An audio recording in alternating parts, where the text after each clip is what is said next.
Good afternoon, everyone. Welcome to the Health and Family Welfare Odisha Grand Rounds. Today, we have a special session on the immune system and COVID-19. And to participate, we have giants in the field.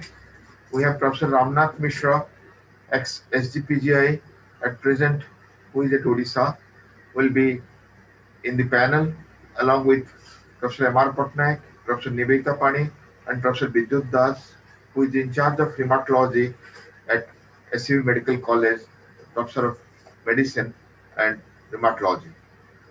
Today, as speaker, we have Professor Das, who will be speaking on the theme topic, that's immune system and COVID-19, and Dr. Pradipta Patra, who is in charge of the COVID hospital at IMS and SOM hospital, will be speaking on immune interventions in COVID-19. And to present a case with cytokine storm, Dr. Sampad Das from Ashwini Hospital will be participating at the end and will be taking all your questions at the end in the open forum. I'm sure this will be very informative session because everybody who are participating are the best in their field, and I wish in large number all of you take benefit of this. Those who missed or come late can watch the whole program at YouTube also. The whole program will stream at YouTube.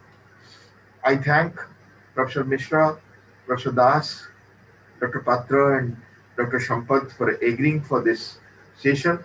I invite all our panelists from SCB, Dr. Patnaik, Dr. Pani, and I wish all our postgraduates, faculties, and people who are really interested in this topic should participate and take the advantage of presence of the people who can answer all their queries.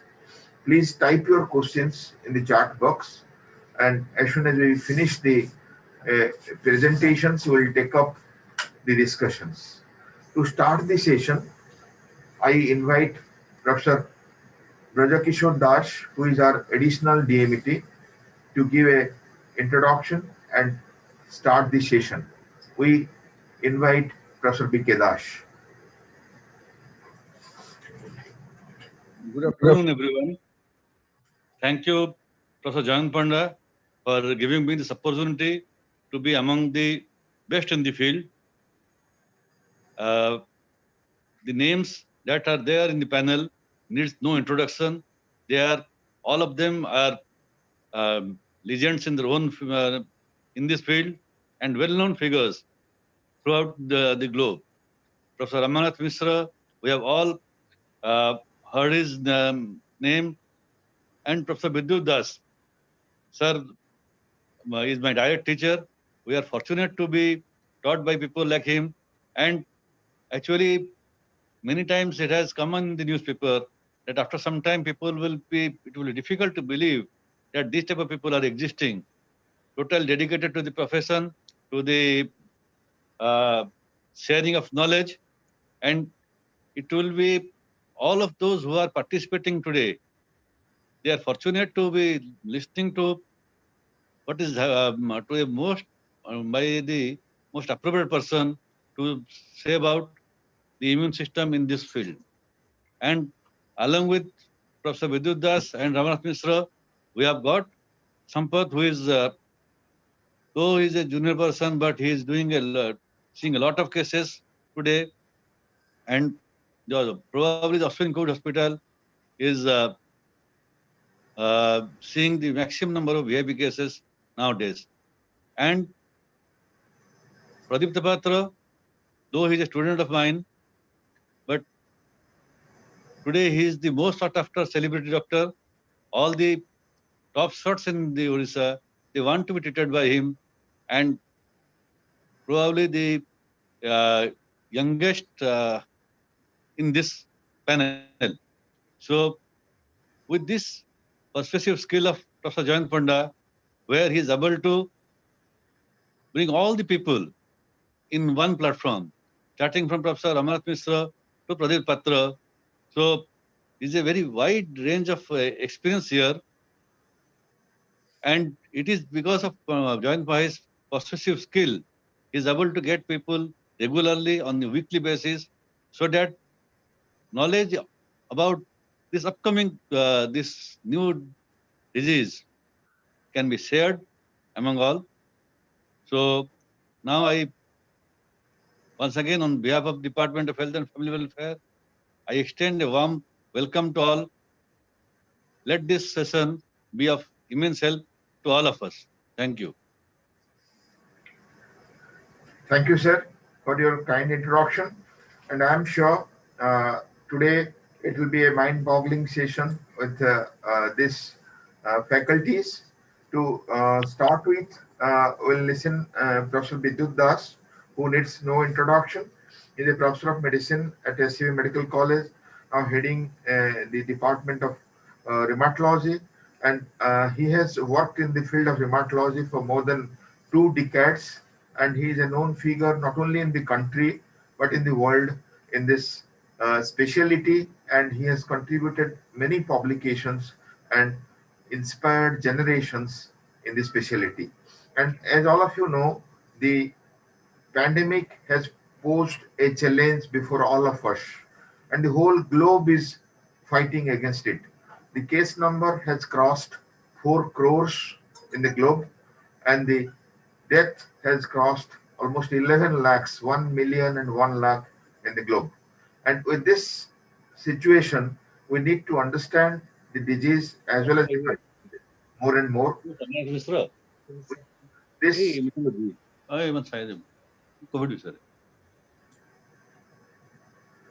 So with this background, all of us want to know about the immune system and COVID-19, because it's a cytokine storm and the immune reaction which makes our patients sick. So let us listen to the doyens, and to start with, Professor Bidyut Das, who will be presenting us the immune system and COVID-19, and he'll be taking you to the basics of immune system and what all happens after this virus attacks us. We present you Professor Bidyut Das for the topic immune system and COVID-19. Professor Das.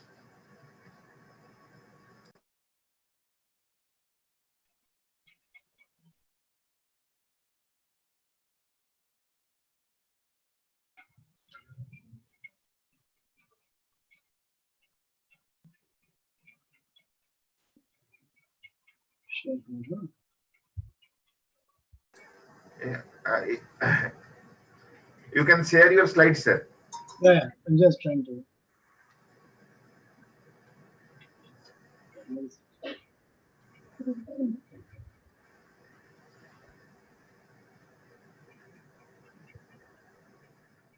Just a minute. Can you see the slides? Yes, sir. It has come. You have to just make it slideshow. Yeah. Thank you.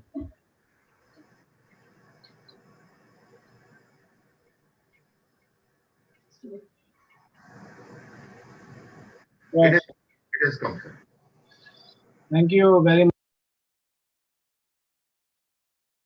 Not sure that I will be able to contribute much because I don't see too many. I don't see any COVID patients. I only comfort them and tell them what to do over telephone, over telemedicine. And the scare of the COVID has practically affected all of us. All of us are seeing patients in some way or some form or the other. I came to realize much later that COVID now is actually an immunological disease. People laugh when I talk about immunology. They say everything is immunological. In fact, I believe that it is one of the most important diseases where the immunology plays a very, very big role, both in the pathogenesis as well as in the treatment. I'm very fortunate to have my teacher, Professor Mishra, today in the panel. I learned clinical immunology from Sanjay Gandhi when I went there. And I'm also very happy that Pradipta was my direct PG, and I was responsible for forcing him to do immunology at SGPGI. Both of them are here in the same panel. And the other thing that I thought about is whether immunology will be a very acceptable subject, considering that it is one of the subjects that people love to dislike, at least among the medical fraternity. It is so complicated. That's what it looks like, that people generally do not enjoy the immunology immune system like they enjoy the other systems. But unfortunately, we have to accept that the future of medicine lies in immunology and genetics. And if we do not understand immunology, it will be extremely difficult to progress further. Talking about immunology, I wanted to be very precise and have to take you through the different stages. Otherwise, most people may not understand. After CNS, central nervous system, immunology is one of the most intricate and most fascinating among all the systems that we have in our body. And once you love immunology, you cannot come out of it. It's almost like an addiction. So many things have come up. We have started understanding COVID, it's the different disease manifestations and the way they create complications and the reason why people die, and everything has an immunological basis to that. Now, we are surviving today in this world because of a very evolved immune system. And it's a struggle between the microbes that surround us, millions and trillions of them, and also microbes within our body, what we call microbiome. And we have survived because of this, the immune system that has helped us to keep us alive, despite being assaulted by millions and millions of bacteria, viruses, fungi, protozoa, you name it. It has been a battle between survival of the host and survival of the microbes. Everybody, every living organism wants to survive. And therefore, everybody has developed methods to keep themselves alive against an assault. We call it a war. Whoever wins at the end is the victor. If the virus wins, the virus is a victor. If the human immune system wins, then the human system is a victor. So the immune system in our body has the capacity to recognize all kinds of infection which it has seen earlier, it is seeing now, and if it is not there, it will see later on. Just like COVID. The immune system had never seen it. It had seen some close cousins of COVID viruses, like the SARS, like the MERS, and this is almost 60% homologous to that. So some amount of exposure was there. But the most brilliant thing about the immune system is it can recognize n number of infections, anything it can infect, because it has the capacity which has developed over millions and millions of years of evolution. For the immune system to react, it needs an antigen, and it has to be foreign. It cannot be the self-antigen. And the COVID, as you see, beautifully illustrated, it's such a simple unicellular organism, and it's a fascinating structure. It's called corona because it looks like a crown, and it has a single RNA structure inside, which dictates the type of viruses, the number of copies that are going to be produced. Surrounding it are the proteins, the membrane protein, the spike protein. Very important. Spike protein is the one which actually causes entry into the cells, and that is undergoing mutations. And therefore, you actually the immune system is looking at different versions of that. Then you have the envelope protein and the nucleoprotein bound. So you have large number of proteins which are foreign to the body, and the immune system has to recognize them. I borrowed this slide from the AIMS COVID National Grand Round. It's a beautiful, simple thing. I'm not going to talk about the infections, which has now been almost, the protocol is almost settled. But what you see are the two important aspects. You see our early stage where the viruses are proliferating, and the response phase where the immune system has taken over. So as you see, if I show you my pointer, now here there's a merger. The viral phase is now coming down, but already the damage has started in the pulmonary circuit. Stage 2, stage 2B are the different severity of the disease. But what has happened? The host inflammatory response has taken over. And at the end, when you are at a hyper inflamed immune system, means the immune system is unable to kill the virus. Therefore, it has to bring in more and more soldiers to fight.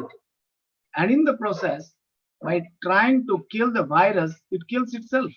The host gets damaged because the immune system does not know what is moderate, what is mild, because the virus is still sticking to the system. It has to be eliminated. So this is where the beauty starts, that the immune system takes over and it causes more damage to the host than to the virus. It's eliminating the virus all right at a certain stage. It's also damaging the human system. This is a beautiful slide which shows clearly how the immune system takes over after a certain period of time. So a little cartoon wise, if I show you, the virus comes in, the immune response sets in. If you have a good immune system, which is not very active, not very slow, it is moderate, what is called the middle path, you recover completely. That's the important thing. 85% of patients are asymptomatic or mild because the immune system has taken care of that virus. The immune system is balanced. And the other 10-15% who develop complications have a very strong hyperimmune reactions. And what are they? I'm going to show you in the next couple of slides. But this is the basis of understanding why I call COVID is an immunological disease. It all depends on how your immune system reacts. If you have a good immune system, you recover. If you have a hyperactive immune system, you have complications and death. Now, hyperimmune means the immune system wants to get rid of the virus, but in the process, it produces too many things, too many proteins, too many inflammatory mediators, which is the cause of problem. This is the reason why, if I show you a slide like this, why most people dislike reading immunology. This slide looks so complicated, but in one slide, the entire pathogenesis and the complications can be explained. But it's too complicated a thing. Anybody who comes for the first time, tries to understand immunology, will get completely zapped by this slide. But everything is there. You have an infected cells, it produces a lot of cytokines, which are proteins, and then the immune system cells takes over. Again, they produce a lot of cytokines and chemokines, and the whole process goes on. Don't worry about this complicated slide. If I show you more of such slides, you're going to run away from this talk. I'm going to make it very simple, divide them into parts, and tell you exactly what happens to different components of the immune system. One has to remember this one slide. The general immune system is divided into two parts. You have an innate immune system, which has developed over millions of years. And this system has been handed over to us by the non-primates, non-vertebrates to the vertebrates, which means even animals, even the insect world, even the plants have something to defend themselves, but in a different form. And these are the cells. As you can see, you have an epithelial barrier. The virus cannot enter if you have a very healthy mucosal barrier with cilia functioning beautifully. The moment it penetrates that, you have certain cells which are called sentinel cells. They are guarding your second layer. If there's a breach, then you have to come across the guards. And the most important guards are the phagocytes, which are macrophages, one of the most important cells in the innate system. Then you have the dendritic cells, which have the capacity to process an antigen and present it to the adaptive immune system. The mast cells, which help you in protecting against parasites, especially helminths, worms. And then there are supportive cells. The natural killer cell is again part of the innate immune system and one of the most important cells that helps in killing the virus. A virally infected cell will be killed immediately if it is recognized by natural killer cells. And then you have small proteins called complements, which aids in phagocytosis and aids the adaptive immune system. This occurs within hours. As you can see, within 0 to 12 hours, the innate immune system is highly functional. So if you have a good innate immune system, you'll never go to the adaptive immune system, produce antibodies to produce T cells, etc., etc. But if your innate immune system is weak and is unable to tackle the infection, the microbe, the virus, parasite, whatever it is, it has to take the help of the adaptive immune system. It's called adaptive because it adapts to the circumstances. It has the capacity to produce new new types of cells with receptors that can recognize new infections. It can produce high quality antibodies that can neutralize the antigens. So it has two arms. You have a B lymphocyte which predominantly produces antibodies. We need antibodies. You talk about antibodies because you see vaccine development is more about development of antibodies. The COVID virus is injected and then antibodies are produced. It neutralizes the spike protein, so the virus cannot enter the cells. But importantly, these B lymphocytes are highly dependent on the T cells, which I call them the band master of an orchestra. The immune system is like an orchestra. There's a band master which directs all the different components of the cell to get activated and act synergistically. So these T cells will help the B cells to produce quality antibodies, and in the process, they also proliferate to produce effector T cells, which produce cytokines, which are small messenger proteins, helps in cell-to-cell talk, and the end results are they also result in production of memory cells, something that you remember for a long time. You get an infection today, you have a memory cell that can recollect moment to second. Same infection comes in again after 1 year or 2 years or 3 years. That's true. That's why the vaccines are developed. Unfortunately, there are many infections where vaccines have not come up because the memory cells have not remembered these antigens. So you have a memory T cell which comes up and the memory B cell which comes up, and they remember for a long time that antigen, and vaccines are produced.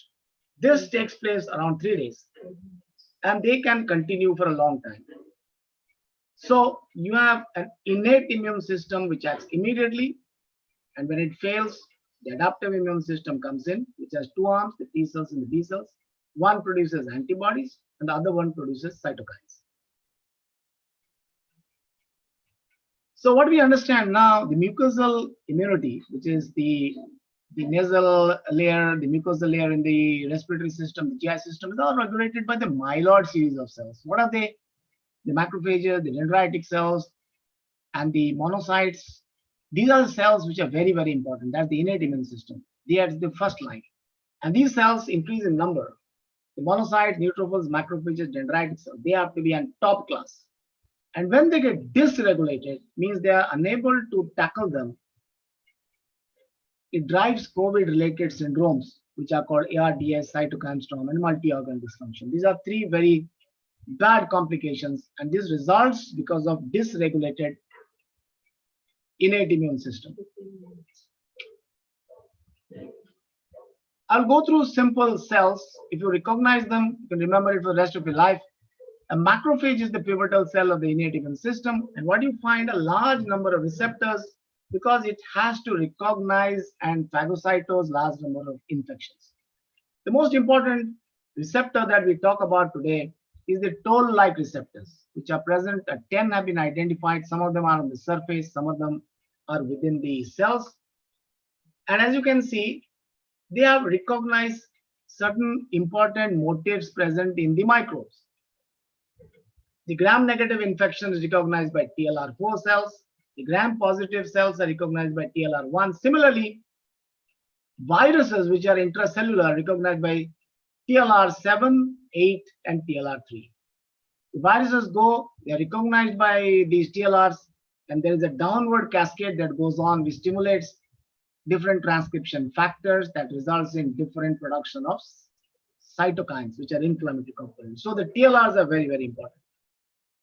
And as you can see from this, the second important cell, the macrophage itself, when it gets stimulated after TLR, it is unable to fight the infection. It takes the help of a T cell, which gives it impetus, and it results in production of large number of inflammatory products, growth factors, nitric oxide, oxygen radicals, prostaglandins, leukotrienes. You can imagine lots and lots of them come out to eliminate the microbe, which it cannot do with simple phagocytosis and simple killing. And the result of all the complications that you see in COVID are because the pro-inflammatory cytokines, which are secreted in huge amounts, unregulated amounts, and you got to remember these 5 important pro-inflammatory cytokines: interleukin-1, TNF-alpha, IL-6. Most of the time we look at IL-6 as one of the markers of disease severity, IL-8 and IL-12. They are produced in excessive amounts, and they are the cause of all the complications that we see in COVID. The second important cell after the macrophage is the natural killer cells, which I showed you. The natural killer cell will recognize viral infected cells, and through its activating receptors, it will get activated, produce certain molecules called granozyme, and they kill. And the other methods by which it kills is by secretion of TNF alpha, interferon gamma. So it has multiple factors of killing a virally infected cell, and it also kills a tumor cell. So it is like a natural killer. It kills a virus, and if this is defective, which occurs in COVID, you'll have a lot of infections. So what happens in COVID? There are reduced number of peripheral blood, especially NK cells, but there are a lot of influx into the respiratory tract. There is reduced intracellular granozyme, the enzyme that kills, so there is impaired cytotoxicity, and there is impaired production of chemokines, TNF alpha, interferon alpha. These are all important ones. They're all impaired in natural killer cells. So you have a defective natural killer cells in COVID. You have a defective macrophage in COVID, which produces excessive amount of cytokines. One of the most important cells is a dendritic cell. In the innate immune system, there are different types of dendritic cells. And as you can see, the number of receptors are there, which means it has to recognize all kinds of infections that they come across. But what's the most important function of a dendritic cell? It is almost like a bridge between the innate immune system and the adaptive immune system. The innate immune system fails, it presents the problem to the dendritic cell, which takes them up, processes it, and presents it to the B cell and T cell to have further action. And these dendritic cells are important because they have these TLR receptors, they recognize them. It secretes interferon alpha, type 1, type 3, the most important cytokine in virus control. If this is defective, you have a problem. Patients who have normal interferon alpha, they are protected. Patients who have unregulated interferon alpha, they get disease. Now, interferon alpha prevents, what does it do? Viral replication is prevented, stimulates natural killer cells, which kills virally infected cells, and also stimulates CD8 T cell, which is another killer cell for virus. If you do not have adequate interferon alpha, then your entire antiviral defense is gone. So we say it has been observed, if you have an early interferon response, it is protective. But if you have a very unregulated response, it is damaging. The virus, especially COVIDs, have mechanisms to bypass this immune sensing. They can bypass the interferon alpha, and therefore they cause damage.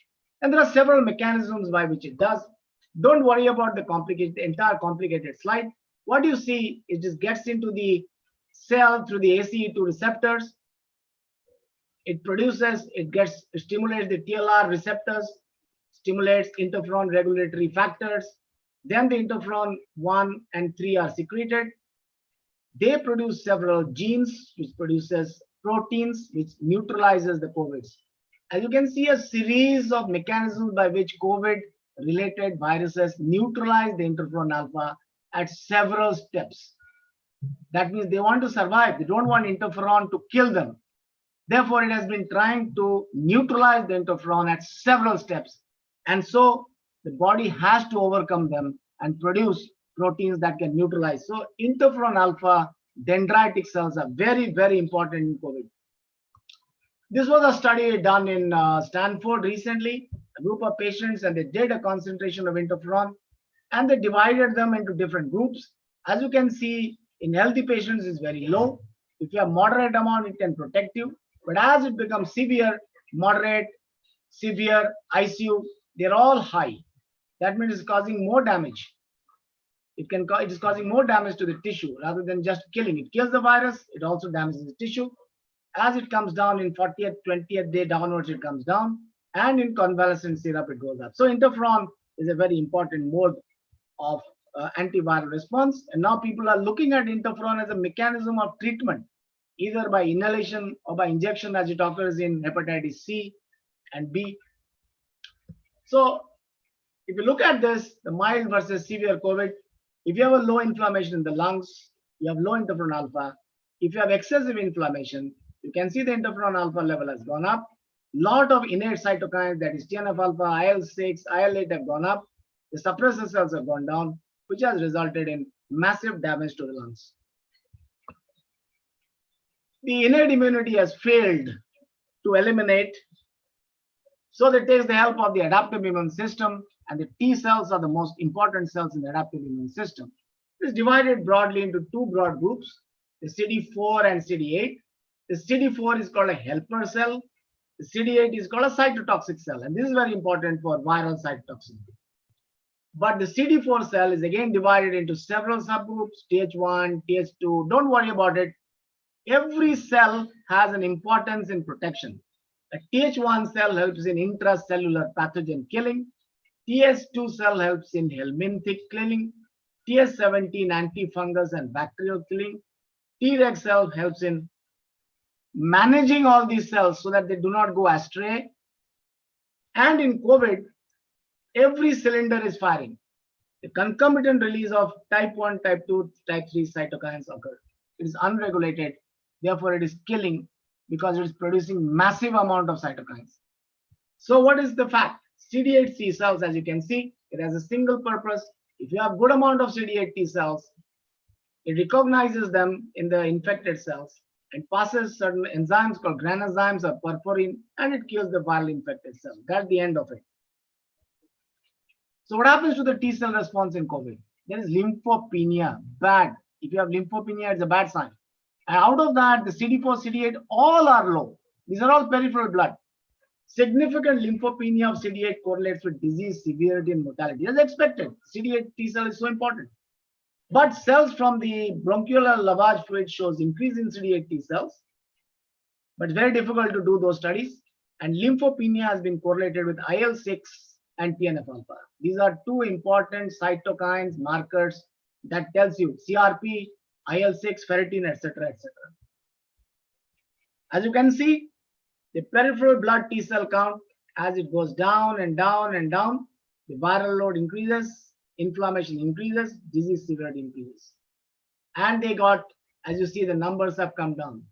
So this is one of the postulations that could be occurring internally as well, but we don't know. These are all peripheral blood cell activity. And finally, we have the B cells, which you know antibodies are very important. They go through several differentiations across the bone marrow and the peripheral lymphoid organ. It develops plasma cells which produces antibodies, and two groups. One is called a memory B cell that retains that memory, and there's a long-lived plasma cell which stays in the bone marrow that keeps on secreting antibodies. So you need these three types of cells to help you. As you can see, the antibodies are not one type. It has G, M, A, and D. M is the first response. G has G1, G2, G3, G4. Very, very important. Each of them have several characteristics. Some of them can cross placenta, some of them can fix complement. G1, G3 are very vital. GM is first, but IgM is first to respond, and then the G. So what happens? What is the characteristic of these antibodies? It has three major characteristics. It can neutralize a microbe, as it does. The spike proteins can be neutralized. It can opsonize a bacteria so that it can be beautifully engulfed by the macrophage or the dendritic cell, or it can activate the complement so that the microbe gets killed. All three occurs in COVID. In summary of the antibody response, the B cell exhibits a very good response within 7 to 14 days. There are antibodies to both the S protein and the internal N proteins. The receptor binding domain of the S protein is highly immunogenic and is detected in almost all patients. It is virus specific, non-reactive, and long-term protection is presumed to be achieved by long-lived plasma cells and memory cells. Unfortunately, it has been seen 40% of the patients may not have antibodies for several reasons which I cannot discuss because of paucity of time. Now, all of us know this. You have an antigen exposure, the IgM comes up first, it wanes, and then the protective IgG, that is the neutralizing antibody here. And how long it stays, some say 60 days that it stays in the body, which obviously means after 60 days you are vulnerable. You can get a second attack. Somebody says longer, nobody knows till now. So the vaccine, how long it's going to give you protection, we still don't know. But memory cells are formed, how much we also don't know. And if you put it in the context of the infection, there's a window period, there's a decline, convalescence, and it follows. The IgM goes down, the IgG comes up, and it stays for a certain period of time. The antibodies have to react not only to the external microbe, but it also forms an immune complex, which is taken over by the macrophages, the dendritic cells, the neutrophils. And they do so by reacting to very specific receptors called FC receptors, which are present in the reticuloendothelial cells or macrophages, and they're classified as receptor 1, 2A, 2B, 3A. Some changes occur in these antibodies, which results in different way the body reacts. If some of these antibodies stick to 2A and 3A, there is a cellular activation and high amounts of pro-inflammatory cytokines are produced. One of the terms for it is called antibody enhancement syndromes, which occurs. That this could be one of the reasons that if it gets attached to these two receptors, then they can cause problems. But if they get attached to 2B, it is an anti-inflammatory response. So everything depends on the antibody, which class, G1, G2, G3, G4, what type of FC segment they have, which type of receptor to attach to, that determines the outcome. We should not be very happy that we have got antibodies, it is going to protect us. We should not be, because it can take any direction. Recently in October, this paper came up. They just divided a small number of patients into patients with low CRP, high CRP, and they found autoantibodies are formed in these patients, which means severe COVID infection is breaking down tolerance of the body, stimulating autoreactive B cells to produce autoantibodies, which may be a trigger for autoimmune diseases. ANA was found in patients with high CRP, rheumatoid factor was found in high CRP, and if you combine them, you find a lot of these patients have autoantibodies, rheumatoid factor, and the ANA profile has been done, and they found there are many sub fractions of autoantibodies in the blood. So which means all antibodies are not safe, which are triggered by the COVID virus. Some of them can be bad for the health. This is going to be dealt by Pradipta, I hope. One of the most important causes, complications in COVID is called the cytokine storm. Basically, you have an infected cells, is unable to eliminate that virus. It keeps on stimulating that virus. So it keeps on stimulating the macrophages, the T cells, the endothelial cells, which keep on producing huge amounts of cytokines, trying to kill the virus, which is not getting killed. In the process, you see the cytokines which are bad for your body, IL-6, TNF-alpha, IL-8, TNF-alpha, interferon gamma, they're all producing excess amount of the macrophages. They stimulate the T cells, and the T cells produce cytokine that stimulate the macrophages. So this loop continues. One cytokine is trying to increase the activity of the other cell. So this is a closed loop which has to be broken. And I think steroids are one of them. The most important discovery that has occurred is giving steroid other than neutralizing IL-6. So what are the lessons did we learn from the immunology of the virus? That there's an increase in the myeloid lineage of cells, like the dendritic cells, the macrophages, the monocyte, and they are the innate immune system. They are increased, but if they are uncontrolled, then you can have problems. All the complications result from here. Reduction of the antiviral cells, CD8, natural killer cells, and the helpful cell, that is CD4 cells, they're all decreased in the peripheral blood. There's a very good response, antibody response within 14 days, GM, but not all antibodies are good. Some of them are autoantibodies, and some of these antibodies can react to different receptors and bring about more amount of inflammatory cytokines and problems. We must remember the most important cytokine is the interferon alpha for viral defense. Anybody who has a good interferon alpha in the body will get completely protected against a bad disease. So interferon alpha is the key defense, and it also can cause damage if it is unregulated. Unregulated pro-inflammatory cytokines surge, as I showed you, the macrophages stimulating the T cells stimulating the macrophages. This cycle goes on and on and on, results in all the complications: ARDS, lymphopenia, multi-organ dysfunction, and cytokine storm.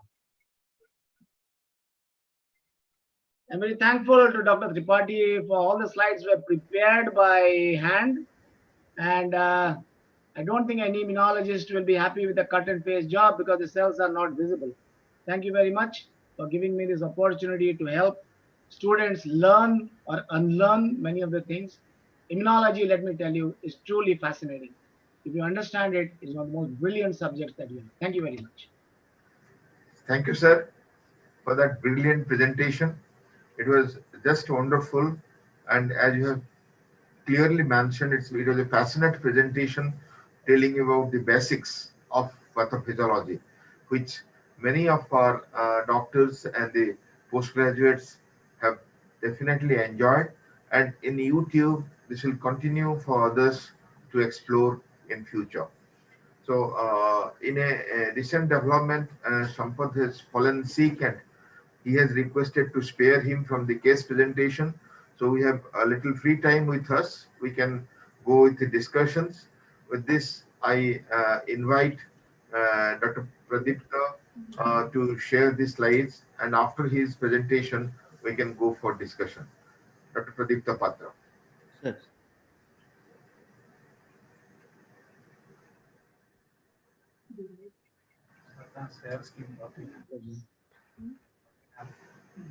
Am I audible, sir? Yeah, you are audible. Slides? Yeah, slides visible. All of you know Dr. Pradipta Patra is in charge of the COVID ICU and COVID hospital at IMS and SOM hospital. And he is doing a good job and got appreciation from our Honorable CM. And day in and day out, his time is occupied in attending these patients. I don't know when he is sleeping and when he is able to carry out his routine works. So we have tried to get him earlier also. Here on immune system, he has a special passion, as already mentioned by Professor Das, and he'll be speaking about immunological intervention in COVID-19. You had a glimpse of immune system involvement. So how we can give the patient benefit by intervening at what end will be presented by Dr. Pradipta Patra. And I present Dr. Pradipta Patra before all of you. Dr. Pradipta, you can start. Thank you, sir, for your kind acknowledgement. And this is actually very busy time, and I prepared the slide the last moment. I don't know how it will go. Let's see. As sir already has been discussed, like the stages of the immune system, like COVID system, first there will be innate system, then adaptive immunity. So in the COVID-19 infection, first there will be early stage, which will give rise to constitutive symptoms like flu-like symptoms, and then it will give rise to some respiratory symptoms later on, like severe cytokine storm syndrome or DIC-like symptom, prothrombotic events. Because of dysregulated immune system, this all are happening. This is a typical COVID-19 virus which cause like we don't normally not see like cytokine storm syndrome or hypercoagulated disorders in other viruses normally usually. So in mild case, in early time, there it is the type 1 interferon response, like already Vidhu sir told that, like type 1 interferon response take the lead to clear the viral load. So during that time, when the person is having good type 1 interferon response, then the viral will get cleared. Then mostly patients are getting asymptomatic later on. If there is a less type 1 interferon response and virus is not able to getting clear, then there will be, because of the dysregulated immune response cytokines, it will lead to the more of disease severity, either due to the cytokine storm syndrome or due to the ARDS or diffuse disseminated intravascular coagulation. So mostly these interleukins like IL-1, IL-6 and this JAK inhibitors, all are mostly effective in the later part of the disease. Early part of the disease, this is the antiviral which takes the major treatment like antivirals, favipiravir or remdesivir. But all till now, the antivirals has not been shown good benefit for this COVID-19. And hydroxychloroquine also, which is earlier been a lot highlighted in during the early part of this pandemic period, and the mostly takes part role in the early period. Actually, this topic I could have discussed in the early part of the pandemic, but now all the major therapeutics are getting failed. The trials which have already came out, like major trials like IL-6 trial or your tocilizumab trial, then your plasma therapy, all are getting failure, remdesivir, all are getting failure for this COVID-19. Anyhow, we will discuss where these cytokines are acting. So any COVID-19 infection, apart from the mild or asymptomatic, once you are categorizing these COVID-19 disease patients in the moderate or severe category, you should calculate the H score. The H score determines your cytokine release syndrome. Otherwise, we usually calculate the H score in secondary hemophagocytic syndrome or secondary MAS. This H score you can calculate easily in the internet. I have given that link that you can, if the H score is more than 169, then the chances of patient is going to develop HLH or secondary macrophage activation syndrome or cytokine releasing syndrome is around 93%, and specificity around 85. There are different parameters that you have to take it: temperature, organomegaly, number of cytopenias, triglyceride, hypertriglyceridemia, fibrinogenemia, fibrinogen will be low, hyperferritinemia, and SGOT will be high. And bone marrow is optional. Bone marrow, if you have done it, shows phagocytosis, then you can score it 35, otherwise you can leave it. And if the patient is on any immunosuppressant, and if the score is more than 169, then the sensitivity of developing patient going to develop H score is 93%. So what are the patients which are going, mostly they are going to the cytokine releasing syndrome? Like as I told, if there is impaired early interferon response, that virus not getting cleared properly, and mostly high risk patient like those having low immune system, and once elderly age, or any chronic kidney disease, diabetics, those who are in smoking, obesity, those are the main people which are having mostly symptomatic period, and they are going to the severe category or ARDS. So remdesivir, favipiravir, these are only antivirals. I am not going to discuss about antivirals. The cytokines, major cytokines, is our major role are IL-6, IL-1, and interferon beta 1 and interleukin 1. So, and after all, these steroids are major drugs here in during the inflammatory phase. And steroids is either it can act through the genomic pathway or the non-genomic pathway. So different immunomodulators are available. So one is most important, that corticosteroid is cheap and easily available, and this is the only drug which is till now is effective. Till now is a positive outcome for the COVID-19 is the steroid. No other drugs, no other immunomodulators till now has been showing some efficacy to the COVID-19. So steroid are potent anti-inflammatory property, and it prevents the cytokine release. Then hydroxychloroquine, it is having both antiviral efficacy and immunomodulatory efficacy. And IVIG or convalescent plasma, like you are giving some antibodies of cured patients, that it prevents the disease progression. Then colchicine is mostly it inhibit the IL-1 inflammation pathway, and also it inhibits the neutrophil chemotaxis.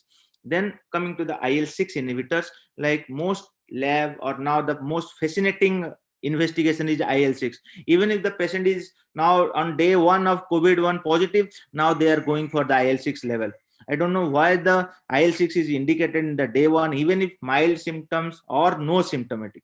They have panel of laboratory tests like IL-6, ferritin, D-dimer. On day 1, most patients are coming with this panel of tests, which is not required. This IL-6 or ferritin is mostly required in the later part of the disease, that is after 7th day of the disease onset or symptomatic. So then IL-6, now the tocilizumab is available in India. Then IL-1, which is not available in India. Then anti-TNF alpha, then statins, interferon JAK inhibitors. Okay, now the mechanism action. The chloroquine and hydroxychloroquine, it interferes the angiotensin converting enzyme receptor block so that it inhibits the virus invasion. Second, it increases the endosomal pH so that it inhibits the fusion of the viral protein with the lysosome, and it is also having immunomodulator effect. And steroid, it is a good immuno and inflammatory modifier. Leflunomide is a drug which is immunosuppressant and also having inhibit the viral replication like cytomegalovirus, human papilloma virus, and transplant associated BK virus. Then thalidomide is also inhibits the TNF alpha, and it also reduces the cytokine storm. There are some case series are available which inhibit the cytokine production. Then biological DMARDs like tocilizumab, it is a blockade of IL-6 receptor. Anakinra is a blockade of IL-1 receptor. Then small molecules like baricitinib, which inhibits the JAK and stem cell inhibitor and convalescent plasma. And now the first is steroid. Steroid is the only drug which is showing some benefit, and that's why I discussed first. And this preliminary reports published in the NEGM, that is a recovery trial, which shows dexamethasone reduces your mortalities, and for which patient it is most important, like mechanical ventilator patients or oxygen, not on patient those are not on oxygen requirement. So steroids are indicated if the patient is on oxygen or NIV or intubated. So steroids have shown no benefit if the patient does not require any respiratory supports. So this is the important. Otherwise, mostly patients are coming nowadays, OPDs, they are coming with the methylprednisolone tablet, 16 mg BD. They are with the 16 mg BD and other medication. Even if the patient is no symptoms, even if patient is only 2 days of fever, and people are taking the steroids. But this trial shows that if the steroid is showing benefit, the patients who are on oxygen or on any respiratory support. In this chart, you can see they clearly benefit. Those are on invasive mechanical ventilation or oxygen. Those patients no oxygen received, you see there is no benefit. So steroid should be given. If you give the steroid in the early part of the disease, then it will dampen your immune system so that the viral will persist inside your body for longer period, and you are inviting secondary infection also. So steroid is given usually after 7 to 8 days if the patient is having persistent fever or persistent inflammatory phase like high CRP or on oxygen. Steroid should not be given before that. If the patient is having no fever and CRP is your normal, patient is not on oxygen, so steroid should not be given in early part of the disease. We have seen many patients, those are on oxygen in early part of the disease. They think that if they will take the steroid on early part of the disease, they will prevent further progression. No, it has not been seen till now. And so steroid should be given in later part of the disease if the patient is on oxygen or on high CRP or on persistent fever, like any cytokine immune response. And this is a steroid meta-analysis. Now, which steroid you should give?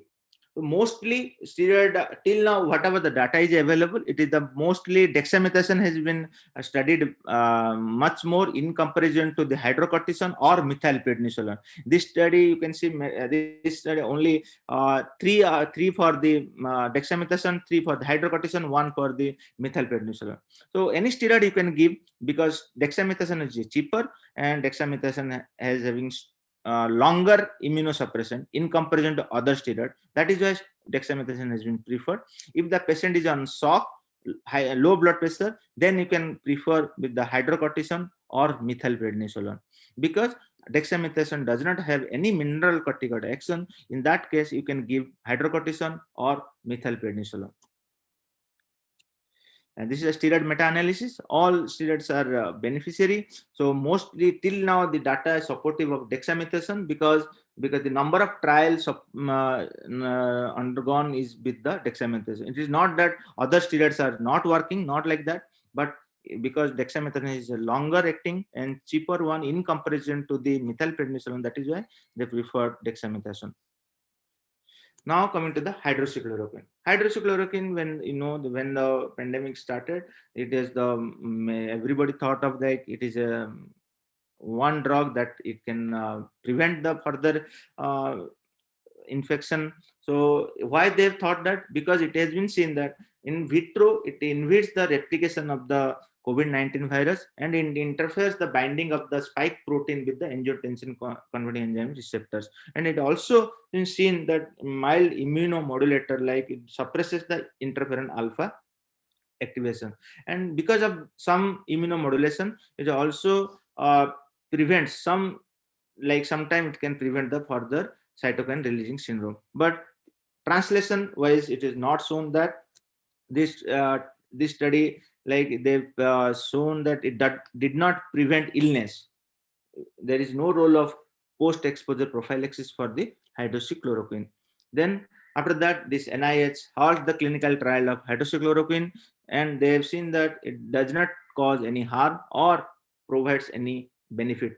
Then in 16 October 2020, the solidarity trial suggestive, like all four, like remdesivir, hydroxychloroquine, lopinavir, ritonavir, or interferon, had little or no effect on overall mortality, initiation of ventilation, or duration of hospital stay. That means hydroxychloroquine has no role for the, at present, till now there is no data for the supporting of post-exposure prophylaxis or pre-exposure prophylaxis or treatment. Then after steroid and hydroxychloroquine, we'll discuss briefly about the cytokines. So what are the major cytokines that is the most harmful for this COVID-19 induced death?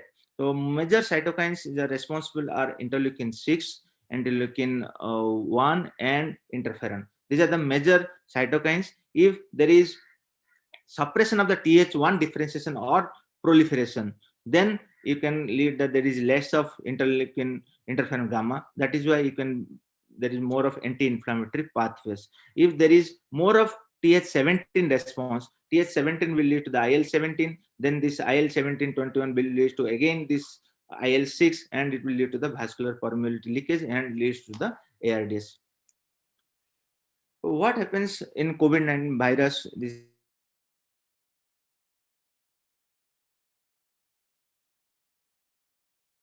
because of the toll-like receptor presenting with the PAMP or DAM, then this macrophage get activated, and this macrophage will release the cytokines like TNF-alpha, interleukin 6, or interleukin beta. Then this macrophage will present the antigen to the naive T cell, then it transforms to the CD8. Otherwise, CD4 cells, Th1, this Th1 again interacted with the B cell, which will produce the different antibodies. Sometimes also this Th1 CD4 cells converted into Th17, so IL-17. These are the major cytokines: TNF alpha, interleukin 6, interleukin 1 beta, interleukin 17, and interferon gamma. This is important study. Like I am reiterating, like we are doing IL-6 left and right for mostly COVID patients, and this study really revealed like interleukin 6. You can see this middle interleukin 6 is most elevated in sepsis with ARDS when you compare with the COVID-19 with ARDS. So IL-6 elevation is not a specific marker for the COVID-19 with ARDS. It has been lower in comparison to the other sepsis with the ARDS, and even with sepsis with no ARDS, the level of IL-6 is higher in comparison to the COVID-19 with ARDS. So even if you do the IL-6, even if the IL-6 is level say less, let's say 70, and patient is doing fine, so no need to go for any tocilizumab here. So IL-6 is not a specific marker for the COVID-19. It can be elevated if there is patient is underlying with sepsis with ARDS. So always you can correlate with the CRP, IL-6, and procal. If procal is negative and CRP is elevated and IL-6 elevated, then you can think of like cytokine releasing syndrome. And mostly there are also not synchronized with the CRP value and the IL-6. Sometimes CRP value is normal and IL-6 is high. Then you can think that laboratory erroneous, because so if CRP should be correlated with the IL-6. If CRP is not elevated, only IL-6 elevated, then you can recheck the IL-6 value. And similar to the IL-6, other cytokines like TNF-alpha and IL-8 also elevated in sepsis with the ARDS in comparison to the COVID-19 with the ARDS. So these are cytokines which can be elevated in the other infection apart from the COVID-19. Now, anti-IL-6, tocilizumab. What is the literature shows the data of the efficacy of tocilizumab? Initially, some case series like 5 to 6% case series were came out, so people were got excited to give tocilizumab in every COVID patient with the ARDS. We have also been given with tocilizumab, but our experience is not at all good with the tocilizumab. Till now, we might have given with the more than 20%, but data is not at all good.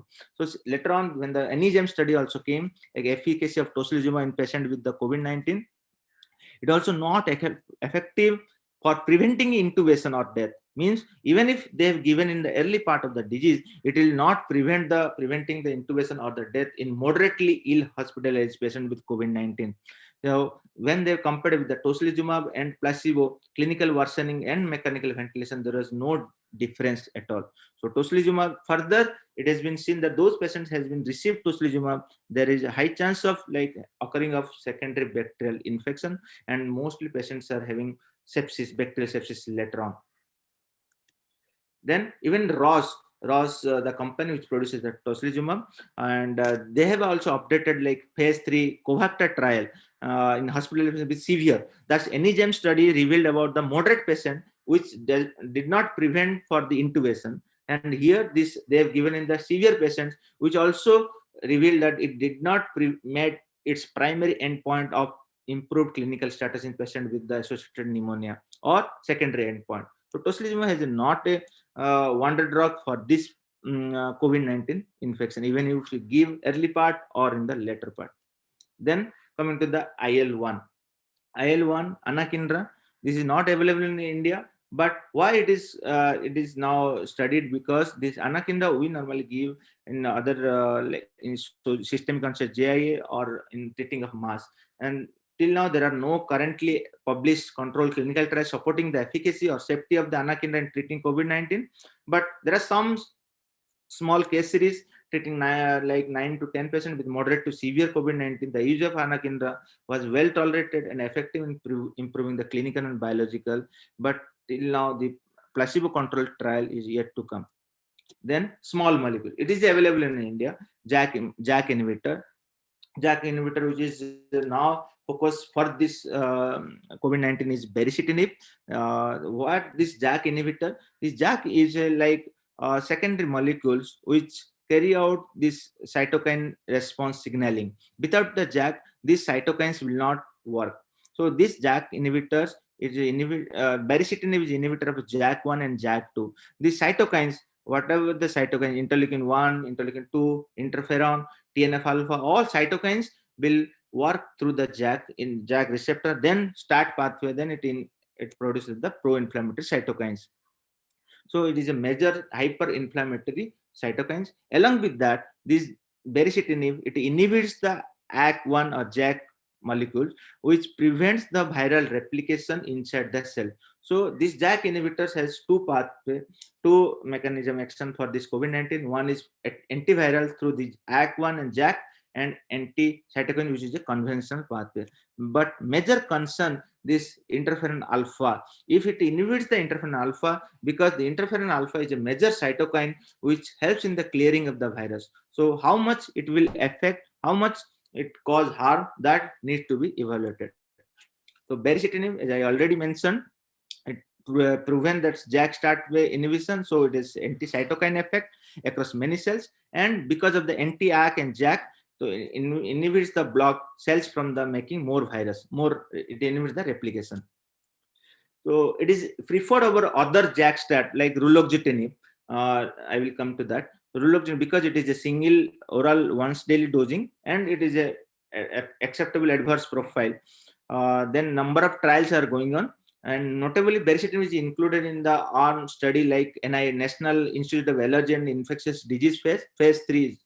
Then only side effect is it is associated with the increased thromboembolic. So two concerns need to be give importance for the JAK inhibitor like baricitinib. One is thromboembolic, because thromboembolic again is a more risk factor, because COVID-19 also caused the DIC-like picture thromboembolic events, and second is it decreases the interferon alpha response. So this ACT trial, NIH sponsored ACT trial, shows that it's studied the met primary endpoint of reduction to time to recovery. So it is some positive evidence are there, and additional analysis is going on to understand the other clinical outcome data. So this is the phase 3 randomized double-blind, not yet fully published in the peer-reviewed journal. Only that under Lilly's pharmaceutical, their website, they have published that it shows some primary endpoint met the primary endpoint.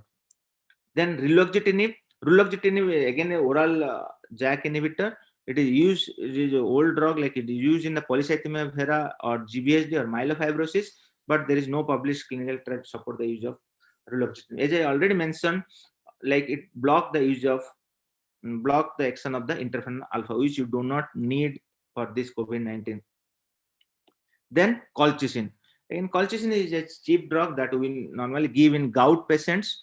And why this is important for this COVID-19? Because this COVID-19, and it also activates the inflammasome caspase 1 activation, which produces the interleukin 1 beta and an interleukin 18. And apart from that, it reduces the neutrophil chemotaxis, and which prevent the further production of the free radicals.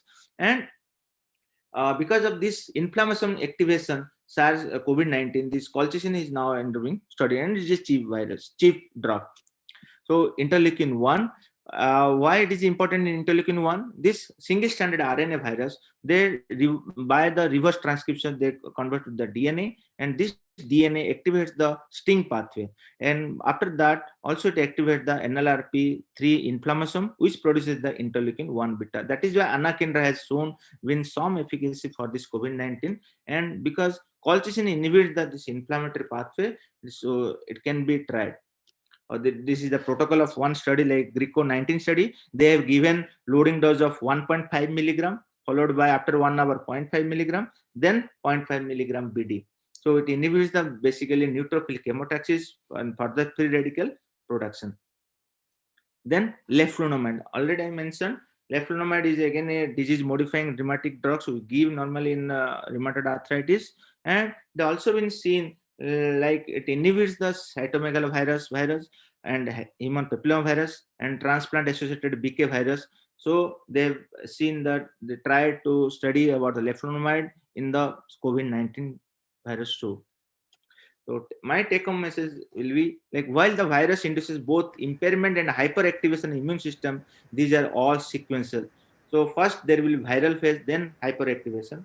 And early viral clearance by type 1 is the key to prevent further replication, then which will prevent the T cell exhaustion and subsequent cytokine storm. And therapy should be in the right timing, like antiviral immune booster should be initiated promptly after the symptom onset. Immunosuppressant should be administered at the very start of the cytokine storm, and given the great frequency of the non-severe presentation, therapeutic intervention should be kept at for selected patients. Like when to treat, those are at the high risk. As I mentioned, with more than 60 years, diabetes, CKD, or on immunosuppression. So on those cases, you can be selecting more what drugs should be given, and immunosuppression should be given at the start of the cytokine storm. And most ideal way is to the prevent, like stay isolated. Thank you. Thank you, Dr. Pradipta. That was a very nice presentation on the immune interventions. After Professor Das' presentation on the immune system with the fundamentals, you have told where can we intervene, and you have made it very clear that we have to be early at the onset of the cytokine storm, and we have various interventions starting from steroid to interleukin 6 inhibitors, starting from JAK inhibitors to other various drugs used for the purpose. We have questions started coming in the chat box, and Dr. Shampad has failed to join because of some physical illness, and he has backed the apology. So we don't have a case presentation today, and directly we'll go to panel, and we'll have questions after that.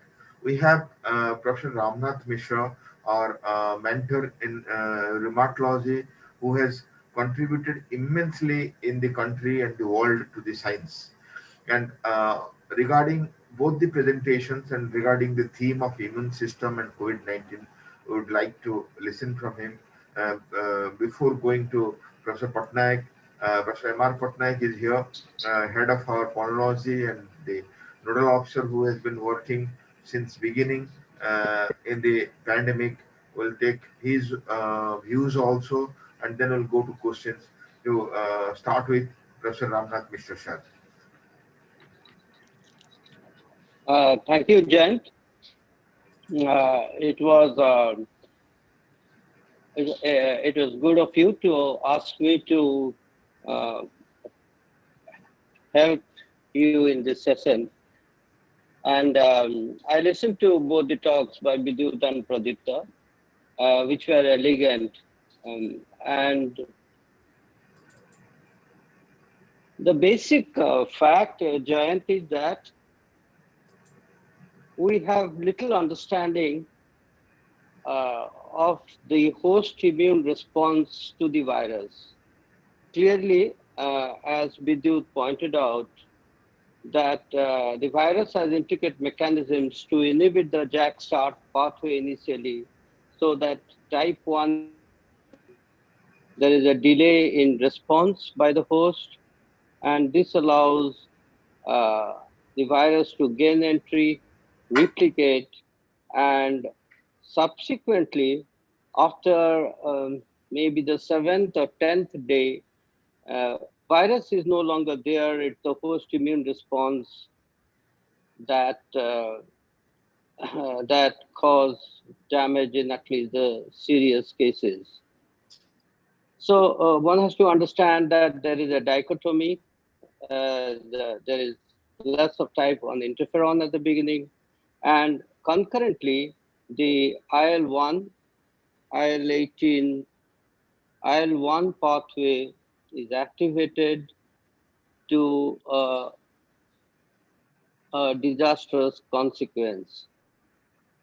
Uh, but we have not got an answer as to the exact dynamic of the immune response. Most of our understanding has come from the previous coronavirus infection, like the SARS, initial SARS virus, and the Middle East respiratory virus illness. Regarding coronavirus, to some of the early reports from Wuhan or China, that did point out that those who are heading for serious or severe disease do have lymphopenia, raised CRP, raised uh, IL-6, and also a syndrome that is similar to a macrophage activation syndrome. And also what Pradipta alluded to is the cascading effect of a thrombophilic system. I mean, you get widespread thrombosis in certain autopsies of the lung. We have to understand now as to why these drugs failed. Why did tocilizumab failed? Why did uh, the other cytokine inhibitors and the antiviral drug therapy, were they given at the right time? Because the immune response is dynamic, and is it that not only a single cytokine that was pro-inflammatory cytokine that was involved, there's a plethora of cytokine. There is excess TNF, excess IL-1. Uh, just by blocking IL-6, we did not get the desirable effect. And we do get an effect of steroid, as Pradipta alluded to, and that is because it has got a pan immunosuppressive effect. So it is another thing of interest is that actually more than 90% of people who get the infection usually have a milder infection. We are talking about a small proportion of patients who go up into more severe, serious illness. What protects the majority? Uh, somehow this dichotomy or this dichotomy in the cytokine response is probably uh, this delayed interferon response is limited to some people who have comorbid conditions. I don't know the answers. I haven't seen mechanistic of immune response in those who survived. We have focused on people who are sick, who are ventilated, uh, who are requiring oxygen, but a large majority of cases who actually are winning the battle. How did they cope? We do not know little information.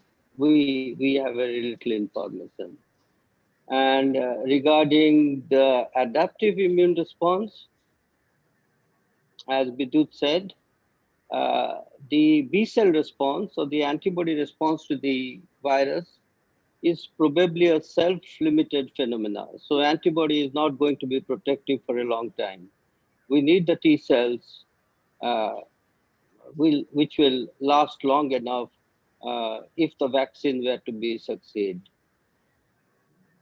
I think I must congratulate both the speakers. It's a complicated topic, but I know we don't know answers to many of the questions, uh, and particularly when we're talking about case scenarios, we have whether there is defective cytotoxic T cell killing, defective NK cell killing, or uh, what exactly leads to a excess cytokine storm. Um, I don't think we know the answers as yet. But we are learning.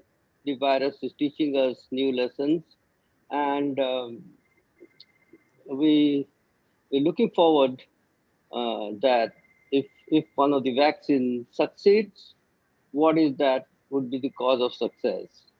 I'm pretty sure it's not the antibody that is going to be protective for a long time. If it were, it is the T cells that will help us. Thank you. Thank you, sir, for that clear opinion on this complex issue regarding the cell-mediated and humoral immunity, and your observations are carries the experience of lifetime, and I'm sure our viewers are much guided by this, and only future we will know more and more regarding this. And before we go to the questions with the panel and the speakers, I request Professor M.R. Patnaik, who is with us, to tell his views on this theme, the immune system and COVID-19. Professor Patnaik. Thank you, Ian. Congratulations, sir, Vidut sir, and Pradeep. So it's definitely a very complicated topic. As you know, COVID is a new disease, and even if every day the pathogenesis, the mechanism of action is changing. So recently, is the problem we are getting cases. Patient is infected after 3 weeks or 1 month. They are presenting to us with the signs of inflammation. I don't understand what is the mechanism. We are telling that viral phase is continuing up to say 7 to 8 days. After 8 days, the inflammation starts. But some cases, why the inflammation starts late? What is the mechanism? And what is the cause of this late onset of inflammation? Even in some patient after 1.5 months. Initially, patient is viral positive, it is very asymptomatic or mild symptoms, but after 1 month, they presenting as a fever and other features of inflammation and desaturating, and patient put on the ventilator.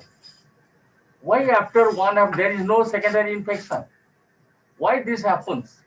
Again, it's definitely a very interesting topic, and hopefully during our question answer, we'll clear our doubt with Vidut sir, Ramnath sir, and Pradeep during discussion. Thank you.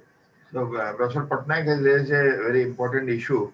We are seeing patients who don't follow the usual presentation guideline, and they have inflammatory markers raised on the second week and the third week. And in post-COVID also, many people come with pneumonia presentation, and in them also we are getting procalcitonin low, the evidence of absence of bacterial infections, and the cytokine storm, and the typical presentation is also present. So I'd like to take the view of Professor Das and also Professor Mishra on this important theme before we go further.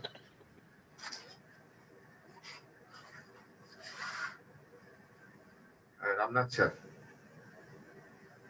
Yeah, I don't have a clear answer. I have also seen a case who had COVID in September, and a month later,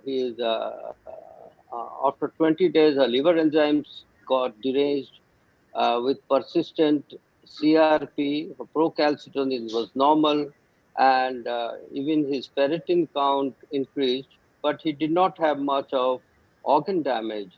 Uh, I have a very rough explanation. Even though virus has eliminated lot of the body's own cells, they die, and these causes a danger molecule, a damage molecule that cause on cascading the inflammatory pathway. We don't need the virus for the inflammation. Even our body's host cells, if they are not properly apoptized or phagocytosed, they can lead to a persistent inflammation. But uh, that is a very presumptive answer. I don't have a clear answer on that. Thank you, sir, for that presumption, and it seems reasonable that even the virus is gone, the cascade is stimulated, and also the body's reaction and the viral particles can provoke that. Professor Das, your opinion regarding that? Yeah, I think I have two putative explanations. One, there is a term that is now being used, is called long haulers. Well, they are patients who cannot eliminate virus completely, and it's presumed that they might be having very low loads of viruses in the body, which are undetectable by the current testing methods. So they are called long haulers, and they are the guys who are having more complications. And peculiarly, these are the patients who do not have very serious infection. They are mild or they're asymptomatic, but they carry the virus for a long time. What we talk about asymptomatic carriers, I mean, they remain in the body and they mildly provoke the immune system. The immune system is not good enough to eliminate them completely, and but they're good enough to induce inflammation. And if there is a phase in which the levels go up, you get CRP and other parameters are raised. So the term is called a long hauler, and I think around 35 to 40% of COVID patients develop post-COVID sequelae. I have seen quite a few patients after 1 month, after 6 weeks, coming with these problems. It's not bacterial because the PCT was negative. So there is an inflammation there. So I think the virus is completely gone. I do not think the virus is completely gone. Perhaps is very low amounts, or some of the virus particles, dead virus particles, can remain in the body for a long time and they can induce inflammation, which we know that. One of the things that we see in rheumatology is called reactive arthritis, where we know that reaction to these dead cells and the components of the cells of the microbes can induce an inflammatory reaction. So you can have these dead virus particles there, may not be alive. And the other thing, what Professor Mishra said, the dams, the danger, the damage associated with molecules. I mean, it's a consequence of the same thing. I mean, you have damage to the cells, and these cells leak out a certain molecules which is not accepted by the body, and it can go through the inflammasome pathway, and there are interleukin 1 beta which are expressed. So there are two. For me, I think there are two pathways. One is a virus particle or a virus component which is present in the body for a long time in some of these patients who have been asymptomatic, not symptomatic for a long time. And the other possible explanation could be the damage that occurs that leads to an immune response secondary to the damage to the cells that occurs. Thank you, sir. Most probably, these are the, at present, we can presume that these are the causes of such a presentation. Dr. Pradipta, you come across such situations and how you interpret that? Sir, yes, sir, definitely.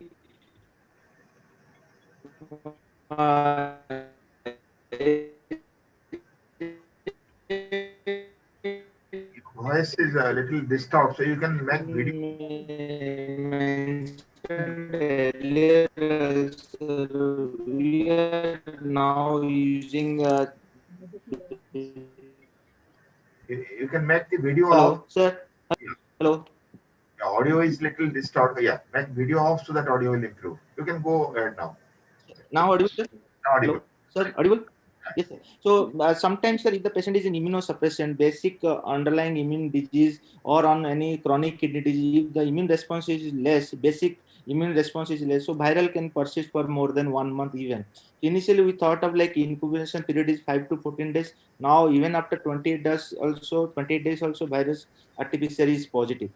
So because of the basic body immune system that depends, and sometimes if you give early part of the disease, you give steroid, then the viral will persist more time, more than longer as expected.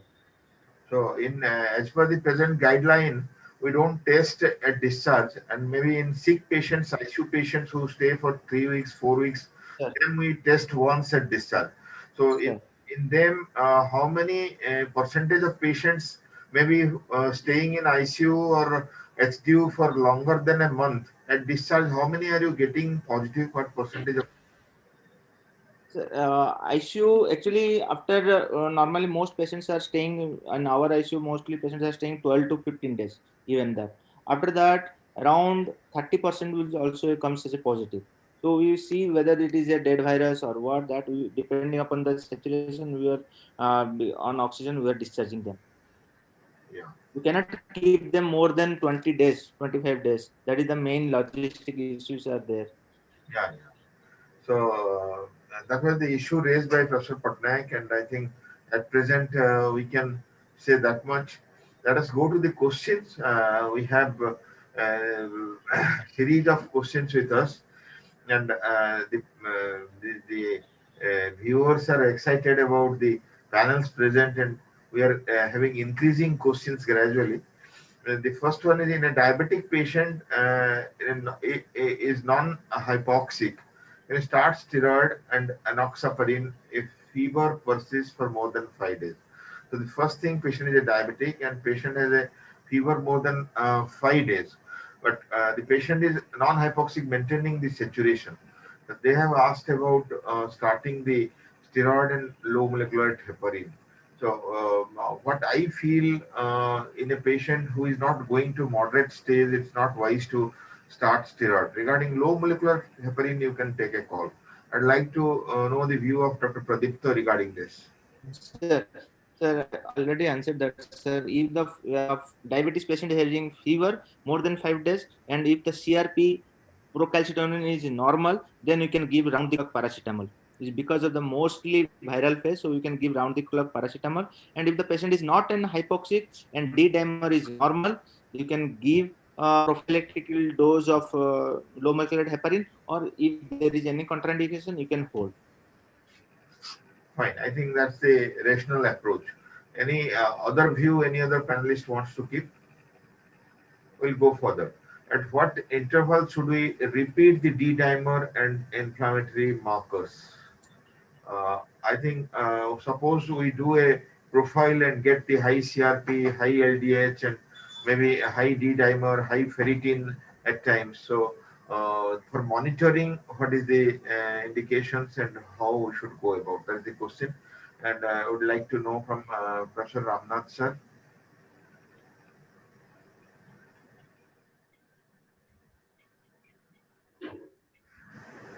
Ramnath sir, should we at all repeat this test? And if yes, when they can give us some impression regarding the response of the treatment.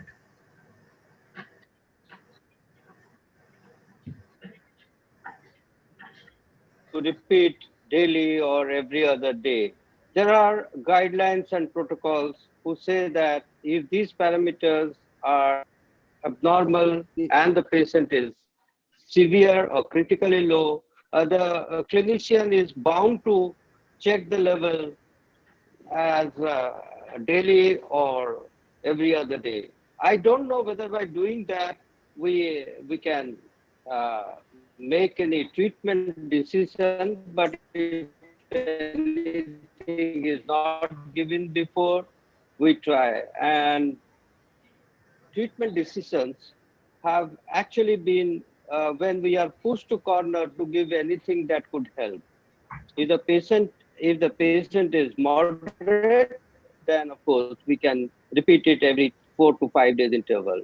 But if the patient is sick, most hospitals or most who are intensivists who are looking after the patient, uh, they repeat it frequently just to see an downward trend will give them reassurance that patient is probably getting better. Yeah, I think that's a right approach. Dr. Pradipta, are you there? I think he is disconnected. Join again. Dr. Pradeep, are you there? I think Professor Patnaik will tell regarding this issue. Should we monitor the inflammatory markers and the D-dimer? I think we go by the clinical. The oxygenation is the best marker. Yeah. If patient is improving, desaturate, not desaturating, his oxygen is level is increasing, then you are in the positive side. Yeah, because then going for the all marker daily, rather oxygenation will be oxygen saturation of the patient is a or ABG by PO2 will be a good marker in severe cases which are around that. In the COVID hospital setup, government setup is a difficult thing to get this test even once. So doing it more frequently, maybe incorporate it, it may be a feasibility. But as Professor Patnaik has told, we can take hypoxemia as a marker and maybe infrequently we can repeat. Regarding the SHAM protocol, Dr. Patra, have you joined? We'll move forward. The next question is it's between the convalescent plasma therapy and hyperimmune immunoglobulin. So the question is which one is better and why? The convalescent plasma therapy and hyperimmune immunoglobulins. I think Professor Das can put some highlight regarding this. The concept should be very clear among the practitioners that what they mean by hyperimmune immunoglobulin therapy. I think they are not thinking about IVIG. And the convalescent therapy is all about a patient who has recovered from COVID and the sample is collected and that is being used as a convalescent therapy. Well, IVIG will only support immunoglobulins. They may not be antiviral. That contains different kinds of antibodies, IgG, IgM, but they do not really neutralize. They do not have a neutralizing antibody. Yes, plasma therapy came because it was based on the concept that antibodies may neutralize the spike protein, which helps in entering the cells. And the plasma therapy perhaps failed because the convalescent serum that was used was not tested for the levels of IgG antibodies to the virus. And it was given at a time which was pretty late. So there are two issues here. So convalescent therapy containing high amounts of antivirus antibody, especially IgG, may be helpful at the initial stages. Yeah, Now, you might have heard about Dr. Trump, President Trump being given 3 monoclonal antibodies together, and the recovery was supposed to be very good. So you identify the epitopes, the antigens on the spike protein that are bad, immunogenic, which can cause penetration into the cell, and you neutralize them, and then they cannot enter. So you do not have monoclonal antibodies. So the best thing is a convalescent syrup which contains high amount of anti-COVID antibodies. I don't think we do that. The plasma that is collected and the antibody that is tested is a total antibody, which could be anything. IgG against anything, IgM against anything. But the concept that it should be anti-neutralizing antibody, which we don't test, I suppose, except NIV, could have resulted in the failure that we saw across the country. It's very rational, sir. Regarding this convalescent plasma therapy and this immunoglobulins, rightly you have pointed out, maybe they are thinking of IVIG and convalescent plasma therapy, the level of donor's antibody and the time of transfusion, both are very vital. Its success, and ICMR has concluded it's not very effective in India, but still we are continuing. Ramnath Shah, will you like to say something regarding this?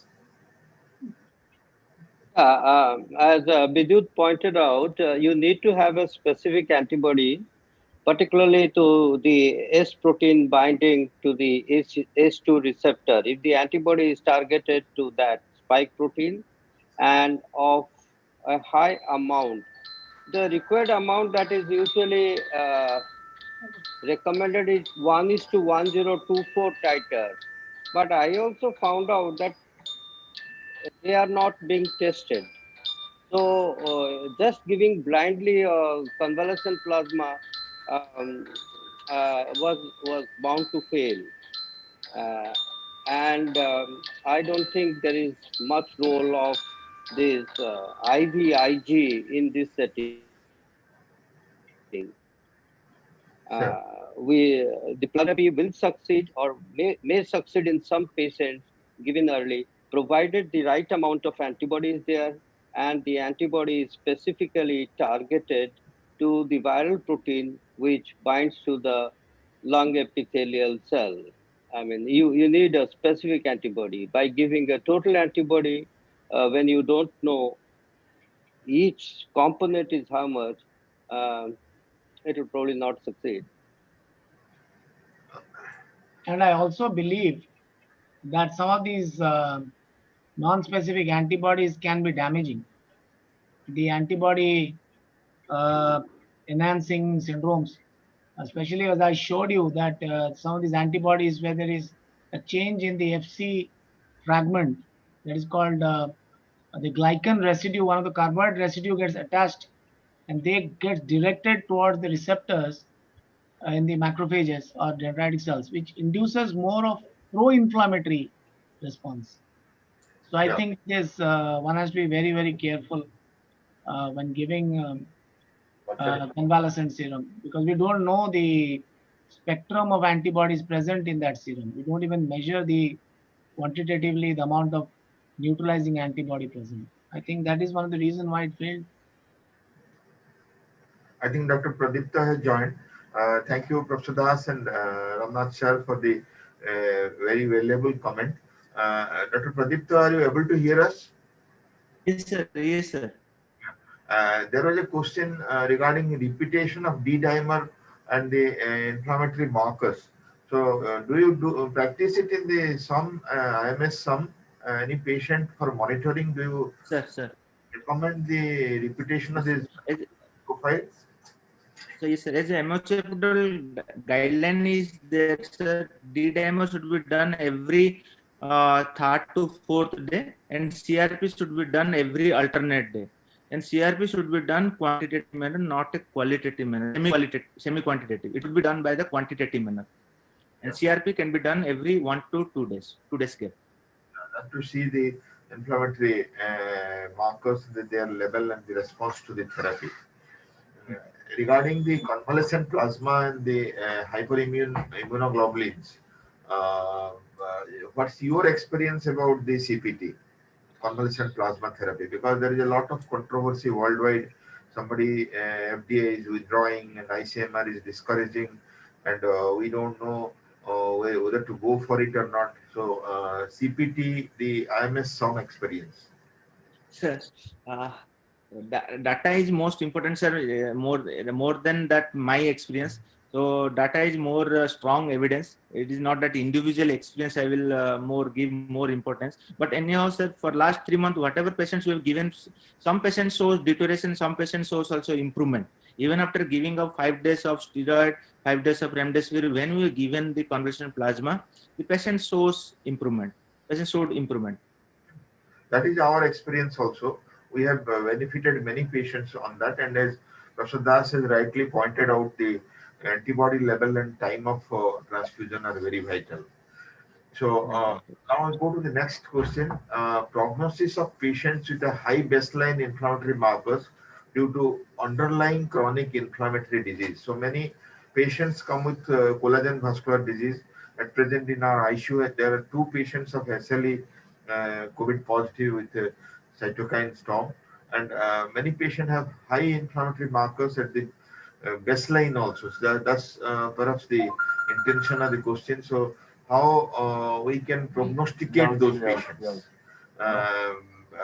Maybe Professor Bidundas sir can better do justice to this patient. This question. Surprisingly, we have got 9 patients of SLE who are positive for COVID, and most of them recovered with simple antiviral therapy and whatever medications that they were taking for SLE. The bottom line is they are immunosuppressed, and so the virus may remain there for a longer period of time. And the other thing is, because of immune suppression, perhaps they don't go into a cytokine storm very easily. The third thing is they are very susceptible to bacterial infection. And bacterial infection, we know, is one of the important causes of cytokine storm. So invariably with CRP, we do a PCT, and then we know this is a bacterial related or it is viral related. So accordingly, the treatment is monitored. But we avoid things like MMF, rituximab, because they knock out the B cells, and that can cause problems. Otherwise, most of my patients have recovered with simple antiviral and whatever they are taking. The prognosis is certainly bad in these patients. I won't say they are very good. The prognosis, if they have high CRP and if they have bacterial infection and they have got lung involvement, we lost 3 patients. One died of respiratory failure, other died of pancytopenia. He was being treated by Pradipta. I had sent her there for some problem. The third patient who had MDS, myelodysplastic syndrome, and she died. So we lost 3 SLE patients due to different causes. But my overall experience is they are not as bad. They don't do worse than the other patients, provided they don't have very serious complications or bacterial infections. Thank you, sir. That is very clear because they, as such, have a deranged immune system. In them, we don't expect a very favorable outcome. The next question is regarding what are the differences between the pulmonary ARDS and extrapulmonary ARDS. I think Professor Patnaik can tell it because he has seen both the entities in high number. ARDS means ARDS. Yeah. So may it be a pulmonary or extrapulmonary. The same clinical presentation and same thing as management also required. So no, there is no difference between pulmonary and extrapulmonary. The similar presentation. Yeah. It's from head to toe. There are causes from head to toe. Yeah. So the next question: diabetic patient, non-hypoxic. That I think we have answered already. D-dimer is a normal range of fever is for 5 days. That already we have answered.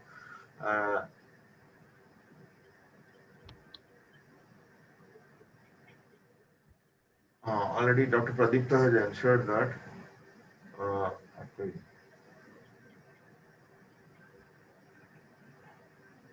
So there is a question from Dr. Raut regarding cryptic antigen emergence. I'm not sure what exactly he has meant. I think Professor Das can tell him about the cryptic antigen emergence. Any issues related to COVID-19? I think he means new antigens emerging in the body secondary to viral infection. And there are many antigens in the body that are not exposed to the immune system. They are present in the sanctuary site. We know that one is the lens, and the testicles, the sperms, and all that. And there are new antigens, which means they get converted because of viral infection, and you lead to molecular mimicry. So I think he means that the long-term complications that we discussed about sometimes back, can it be because of these cryptic hidden antigens which were not exposed, and suddenly because of the uh, COVID infection and damage to the tissue, these cryptic antigens came up, and they are the cause for persistent immune response or high inflammatory parameters. So cryptic antigen can actually drive an immune response, which occurs what is called loss of tolerance in autoimmune disease. You have an antigen that is present, is not exposed, suddenly gets exposed by viral infection. The virus goes away, the antigen doesn't go away, and the immune system recognizes that antigen as a new antigen, not self antigen, and it starts mounting a response. And that is how autoimmune diseases occurs. This is one of the explanations for autoimmune disease. And virus, is one of the most important triggers for autoimmune disease. I showed you that experiment where they found that COVID infection is causing antibody ANA, anti-nuclear antibody production, rheumatoid factor production. So there is a loss of tolerance, most likely as one of the concepts he says is cryptic antigen. Sir, rightly you have told, sir, there are many things to know in COVID-19. We are just 8 months old with the disease, and future will tell much more regarding immune response as well as the other part. Dr. Thatui has asked a question regarding the CRP. To be monitored with CRP level for at least 1 month and to be given low dose steroid for a month. So patients who have CT severity score little high and maybe inflammatory markers high at the time of discharge, is it rational to give low dose steroid and to follow them up for a month with the CRP level? That is the question probably. And Dr. Pradipta, are you there? Yes, sir. Yeah. What's your opinion regarding this? So there is no definitive guidelines are there for how long to steroid to give. If the baseline CT score is we are taking is a cutoff of less than 8 is mild, 8 to 15 is moderate, more than 15 is severe. So depending upon the severity level, if the patient is diabetes, we are treating with the moderate level. If there is baseline fibrosis and ground glass changes are there, then we are giving 1 month course of low dose steroid. And in along with that, I give Bactrim DS prophylaxis, because mostly diabetes patient or some COVID patients, sir, they are developing diabetes during the COVID-19 infection. So when we give steroid, I give normally Bactrim DS prophylaxis. Yes, I agree there is no definitive recommendations are there, but because of the some ground glass changes are there, then it can prevent further fibrostic changes. We don't know whether the steroid is anti-fibrotic or not. There is no strong data that steroid is anti-fibrotic. So, but we give normally steroid and anticoagulant for 4 months, for 4 week. Sorry. So that makes a sense. In a tapering dose of steroid, maybe methylprednisolone or dexamethasone, you can use for a month. Whatever, sir. Yeah. Whatever. In the patient where you get CT severity score high and the evidence of pulmonary fibrosis, because the antifibrotic drug, we don't know whether they're indicated or not, or they're working or not. And as you told, we have seen many patients developing new onset diabetes because the virus itself can cause pancreatitis. There are evidence of pancreatic beta cell inflammation caused by the virus by direct invasion, and also steroid and the stress, they cause hyperglycemia in them where it's already a pre-diabetic stage, and we have to be careful while giving steroid in them for a longer time. I think that's the right opinion. Any other panel want to put any opinion regarding this? There is another question regarding indication for doing a HRCT, which day the infection and which HRCT to be done. Routinely we don't advise, but few people do it after discharge in the post-COVID state and see the damage or see the CT severity score and the the Kurad picture exactly. So Dr. Shonali Palai has asked that when you should go about the CT scan. I think Dr. Patnaik can tell it better. I think for CT, HRCT for diagnosis of COVID has got no role. Only sometimes what happens if our RT-PCR is negative and you get some ground glass opacity in the CT, that patient should be isolated. For treatment point of view, there is nothing with the CT level, or the CT is not taken as a criteria for management of patient. Only the clinical criteria is taken as a for the management. And also in the diagnosis, there is no recommendation of CT. Is the recommendation is chest X-ray in follow first month chest X-ray. In third month, if patient is symptomatic, go for the HRC. Sir, I think that's the right description. Pradipto, you want to add something? Yes, sir. I agree with sir. But recently that AIMS webinar Delhi. Okay, they have studied. They have given. They have done the CT scan after 1 month. If indicated, if breathlessness is there, then to see the how much fibrosis is there or not. If there is fibrosis is there, then they are giving antifibrotic also. So they are doing. If they indicated, if the baseline CT scan is poor and more of fibrosis is there, then if indicated, then they are doing after 1 month only, not before that. Yeah. So, routine CT scan, which has been practiced in few COVID hospitals, are not encouraged, and as has been discussed, we have to keep it reserved for few patients who are unduly symptomatic, and we expect that they have extraordinary damage to the pulmonary lung tissue. I think we have come to an end of questions. We have taken almost all the questions that was asked to us. So before we conclude the session, I must thank the panel for their dynamic presence and very qualitative presentation by Professor Vidyut Das and as well as Dr. Pradipta Patro, and very wise opinion and the views by Professor Ramnath Mishra and Professor M.R. Patnaik. And now I'll like to take the last take from our panel. Professor Mishra, are you there? I think Professor Ramnath Mishra is disconnected. Professor Mishra, are you there? I'll ask Professor Vidyut Das, sir, that regarding the immune system and COVID-19, as well as your personal interaction in this pandemic, your last say to our delegates. I think we are still learning a lot. With every day, new things are coming up. You'll be surprised in the last 6 months, I think there are 20 to 30,000 papers which have been published. And so it is impossible to keep track of all the papers that is being published, which means people are actively going through, they're trying to do studies on different aspects of the COVID virus, especially with relation to immunology. I strongly feel that the immune system is going to hold the key to the future development of vaccine. Understanding the immune system will help in understanding what kind of vaccine we need. It's not just the antibodies that we are happy that you got a good antibody response and this is going to help you. You have to have a good T cell response, as it was discussed earlier. And the second thing is you must keep your immune system healthy. I favor giving vitamin D. You must have seen there are 15 papers which supports the role of vitamin D in keeping your interferon alpha, the T cells, the T regulatory cells healthy. And I'm a very strong advocate of vitamin D in modulating the immune system, because the immune system is what is going to protect you or kill you. If you do not have a good immune system, then you are going to land in trouble. Unfortunately, these are very small things, like vitamin D is a very small molecule, it's a very cheap molecule.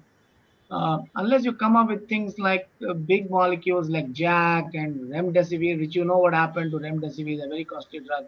JAK is an equally costly drug. One should not fall for this very costly stuff and think about small things, what this country can afford, the people of this country can afford, especially the poor people.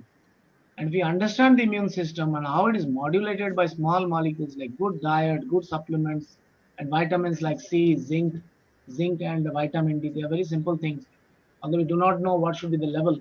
One of the studies suggested 70,000 people were tested for vitamin D levels, and they showed anybody who has got above 55 nanograms, only 1% of them had complications. I don't want to say that vitamin D will protect you against infection, but the severity goes down, the complication goes down, the mortality goes down. So I may be biased towards vitamin D, but I'm not biased toward the working of the immune system. I need to understand it much better. People talk about vaccine. We know how difficult it is to get a good vaccine. It takes time. And we know the problems associated with a good vaccine because the antibodies are not the answer. But if you maintain the interferon alpha levels, if you maintain the natural killer cell, T cell, Treg cell levels at a premium level, we are sure we are going to come out and definitely lead a very healthy life. For that, my suggestions were very simple. Keep your immune system healthy and keep away from crowds, wear your mask, and don't be very much upset or be very carried away by big drugs, big molecules, costly stuff. Thank you, sir, for those valuable opinions. Because it's a rightly raised point, I would like to take another suggestion from the panel regarding the vaccine. Because so many politics regarding vaccine, it has now come to elections, American elections, to Bihar elections, Indian elections. Indian elections, and we don't know how exactly the antibody response is to disease, and we are talking more on vaccines, and now we are asked to prepare a list of who all will take in order: doctors, sisters, staff, like this. So in such a situation, in a immunity to the virus point of view, we have clearly discussed today about the cell-mediated immunity, about the humoral immunity. We know the mechanism how the vaccines are planned and targeting the different structures of the virus. So how far it is feasible to get a vaccine, or like HIV and malaria will be far from it? And then if it's feasible, what is a practical time slot we'll expect vaccine? Professor Das, your opinion regarding this? You're always dragging me to the wrong.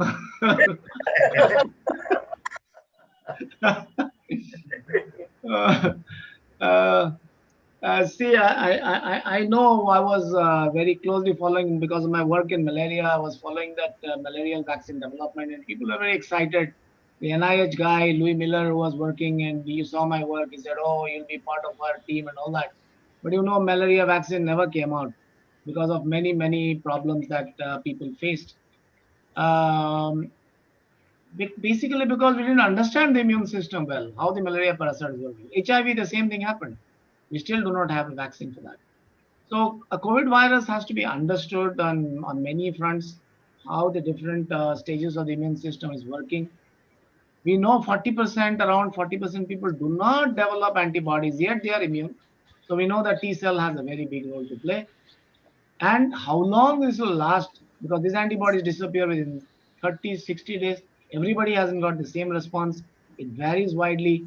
Even the immune response varies depending upon there are many factors which can control or which can downregulate the immune system.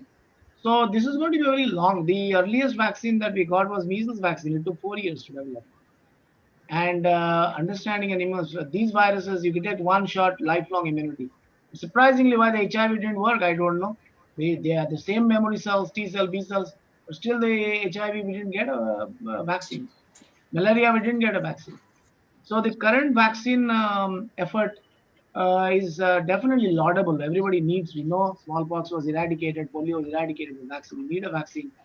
But how far it'll be successful, I have no idea because I've been following it. There's one thing that has come up, it's called trained immunity. We talk about innate immunity, we talk about adaptive immunity, and trained immunity is something the innate immunity can be trained to recognize many viruses and bacteria by its training. What is that training? BCG vaccination. People have found those who have taken BCG vaccination, the macrophages are trained to recognize things similar like that, and they are actually, I think, yellow fever and some of the viruses. They are recognizing one or two viruses by giving BCG vaccine, and BCG trial is going on. So you have a trained immunity, you have a passive immunity, you have an active immunity, which is being utilized in understanding to develop a vaccine. But you have to have a vaccine. How long? Whether you give a booster dose, which T cells are stimulated, how much antibody lasts. I have no idea about that. So we need to actually go in and study the immune system and see which antigens are producing what type of response. This will be a long-term affair. I'm not very sure how long it's going to work. Exactly, sir. That is the uncertainty about future of a vaccine. And rightly you have told, Ramnath sir has traveled from the workplace to home. We have watched him traveling in the car and taking stairs to reach the residence. Now we'll take sir's opinion regarding a future of a vaccine. Ramnath sir, regarding future of a vaccine. Uh, well, I am hopeful.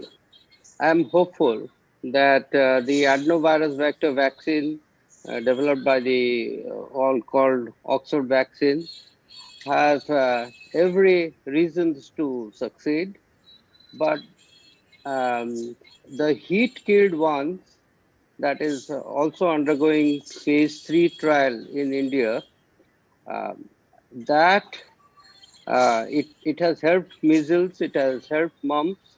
That whether it would uh, it might give a good immune response, but how long it will last, that is the question. So it is not as pathetic position as HIV or malaria. Um, we are hopefully that they would succeed, and I also feel that it is a T cell response. If it is good, that will provide at least a couple of years protection. The antibody response is variable. It might work for 80 days or 90 days, but we have to see how it works. And let's see the results of the phase 3 trial. The DNA vaccine, which is DNA and the RNA vaccine, I don't know we much experience in that, how much it will work, but there is a massive effort, and I'm hopeful that we will have an effective vaccine.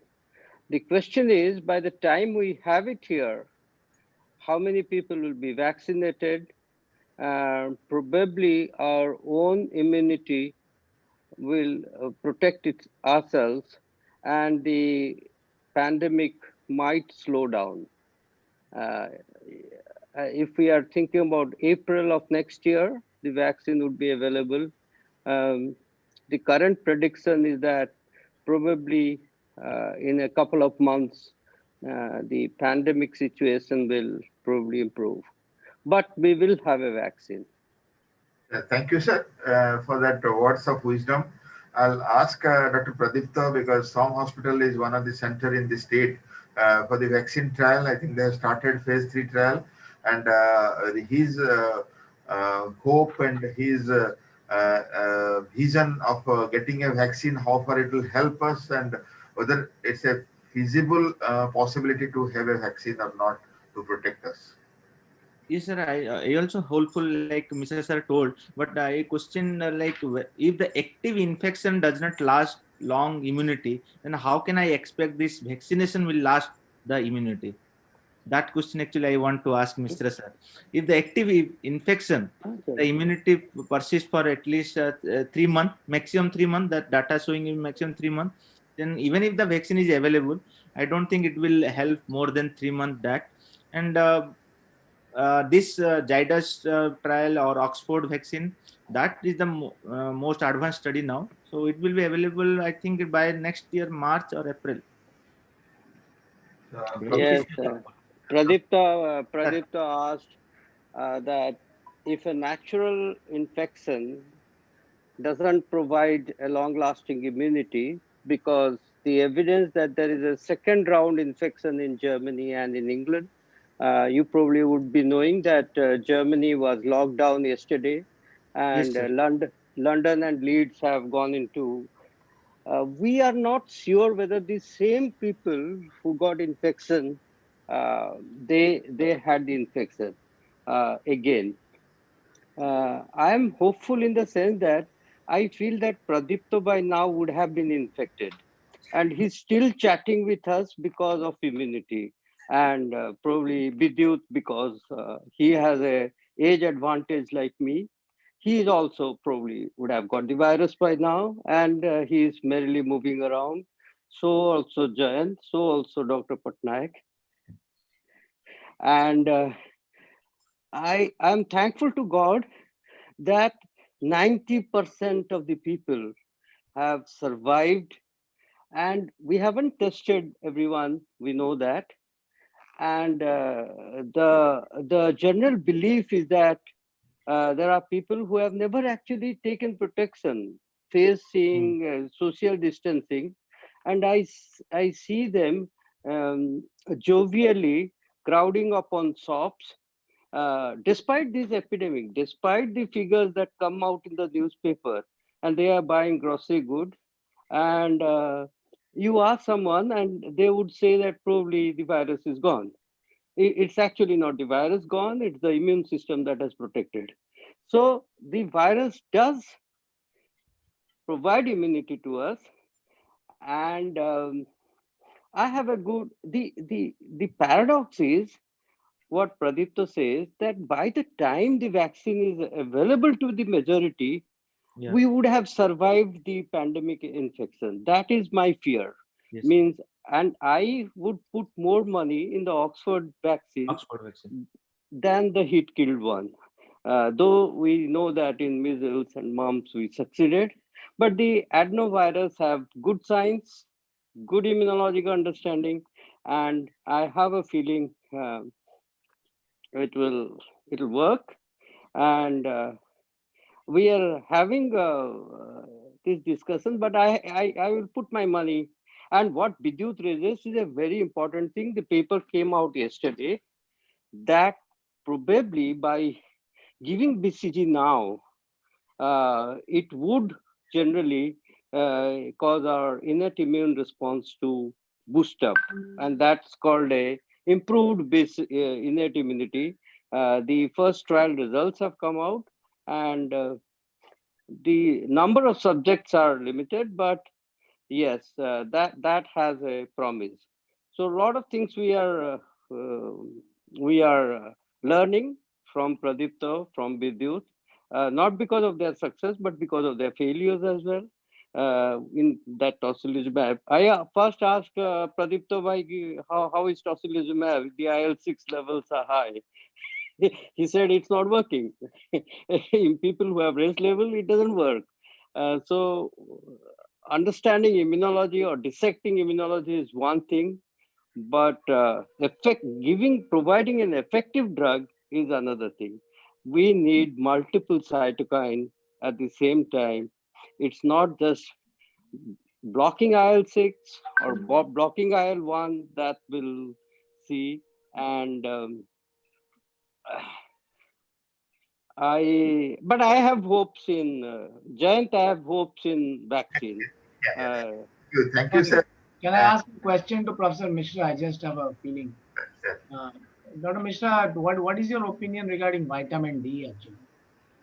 Oh, it's very good in the sense that most immune cells now have shown that at least wherever we have in vitro results, they produce the cells produce competent level of IL-2 and a regulated TGF beta, which is what required.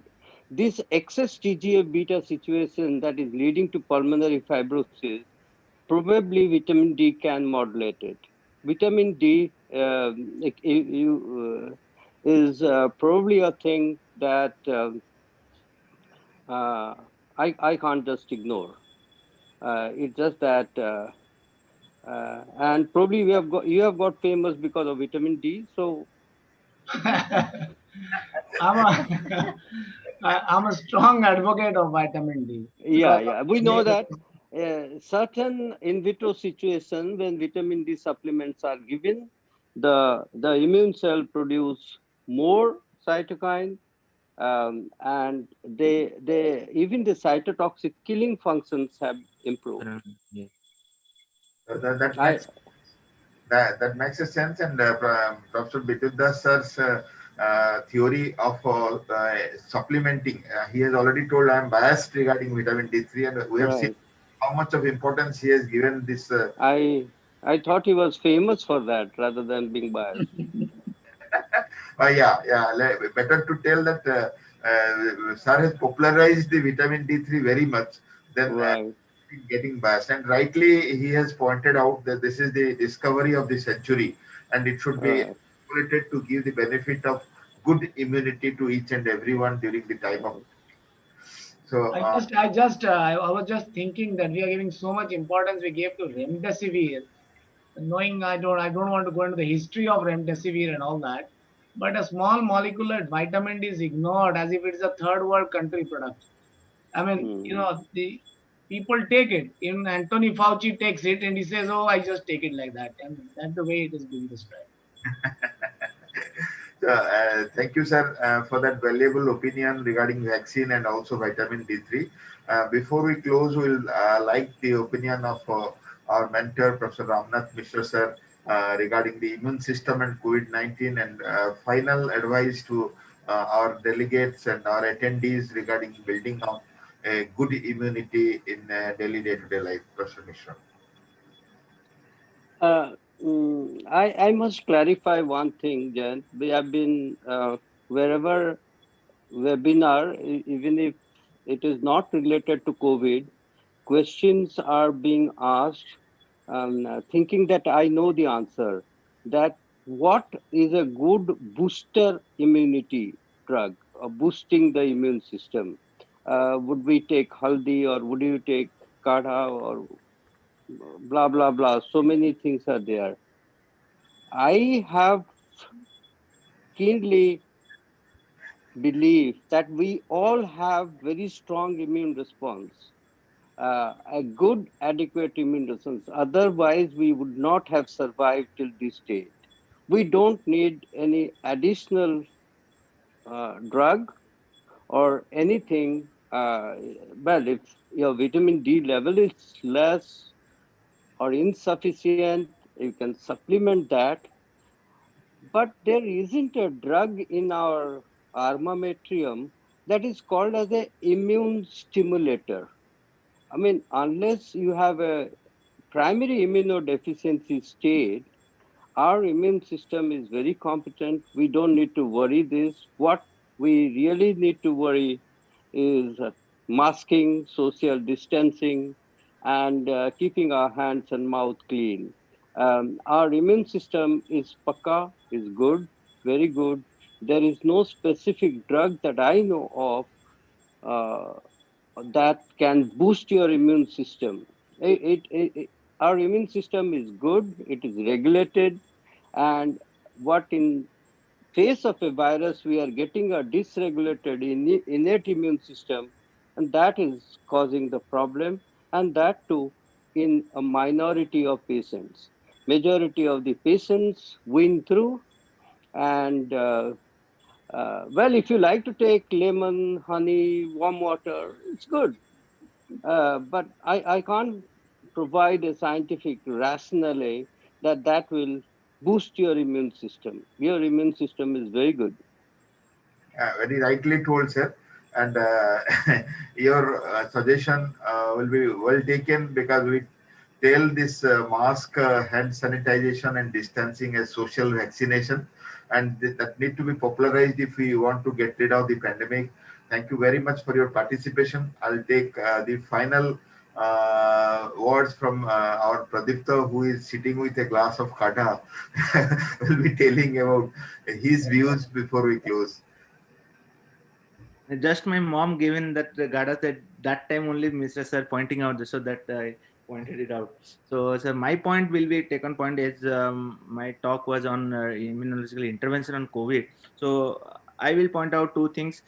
IL-6 don't do rampantly. Every laboratory now they are doing IL-6. They have made a COVID panel like arthritis panel. They have made a panel of COVID panel. which they include D-dimer or ferritin, IL-6. That is not required at earliest. If the patient is asymptomatic or mild symptom, no need to go for all this specific test. Then second is steroid should not be given early part of the disease. Steroid should be given in inflammatory phase. If the patient is hypoxic or if the patient is having high CRP or inflammatory marker is high. These are the 2 points I want to highlight. Thank you, Pradipta. We have a few more questions pouring in, but we'll be closing this because it's time. And on behalf of Department of Health and Family Welfare, I thank our whole panel, the speakers, the chairpersons, and the inaugurator and the moderator, everyone. Professor Mishra, by his presence, has encouraged everyone and given the answers with wisdom, which will be well taken by our delegates. Professor Das, he is widely followed. You know, he is a crowd puller and he's a award winner and a person whom majority people in the Odisha and in the country follows. Will take his presentation and his opinion regarding immune system. And now Pradipta, crossed by CM Sir of Odisha, is the COVID physician. So definitely your presence, your participation will encourage our attendees. Attendees were around 80 plus today, but I think in the YouTube our earlier programs are also visited, and it will be one of the most visited program. We have given the YouTube link also. You can see how many people are taking the benefit.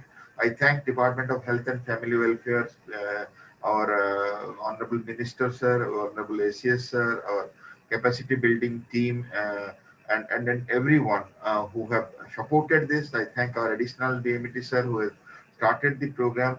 I thank the Dean and Superintendent of SCB Medical College who encouraged the program. I thank all the attendees who have attended, and Professor Mishra, Professor Das, and Pradipta especially, and Professor Patnaik who has left for a exigency now for attending and giving the wisdom to our delegates and the doctors of the COVID hospital. And I'm sure with this approach will win over the virus and will get over the pandemic very soon. Thank you, sir. Thank you, everyone, for your presence. And it was a very successful webinar on behalf of Department of Health and Family Welfare. Thank you, sir. Thank you, Jeff. Thank you, Jeff. Thank you. Thank you. Thank you, sir. Thank you.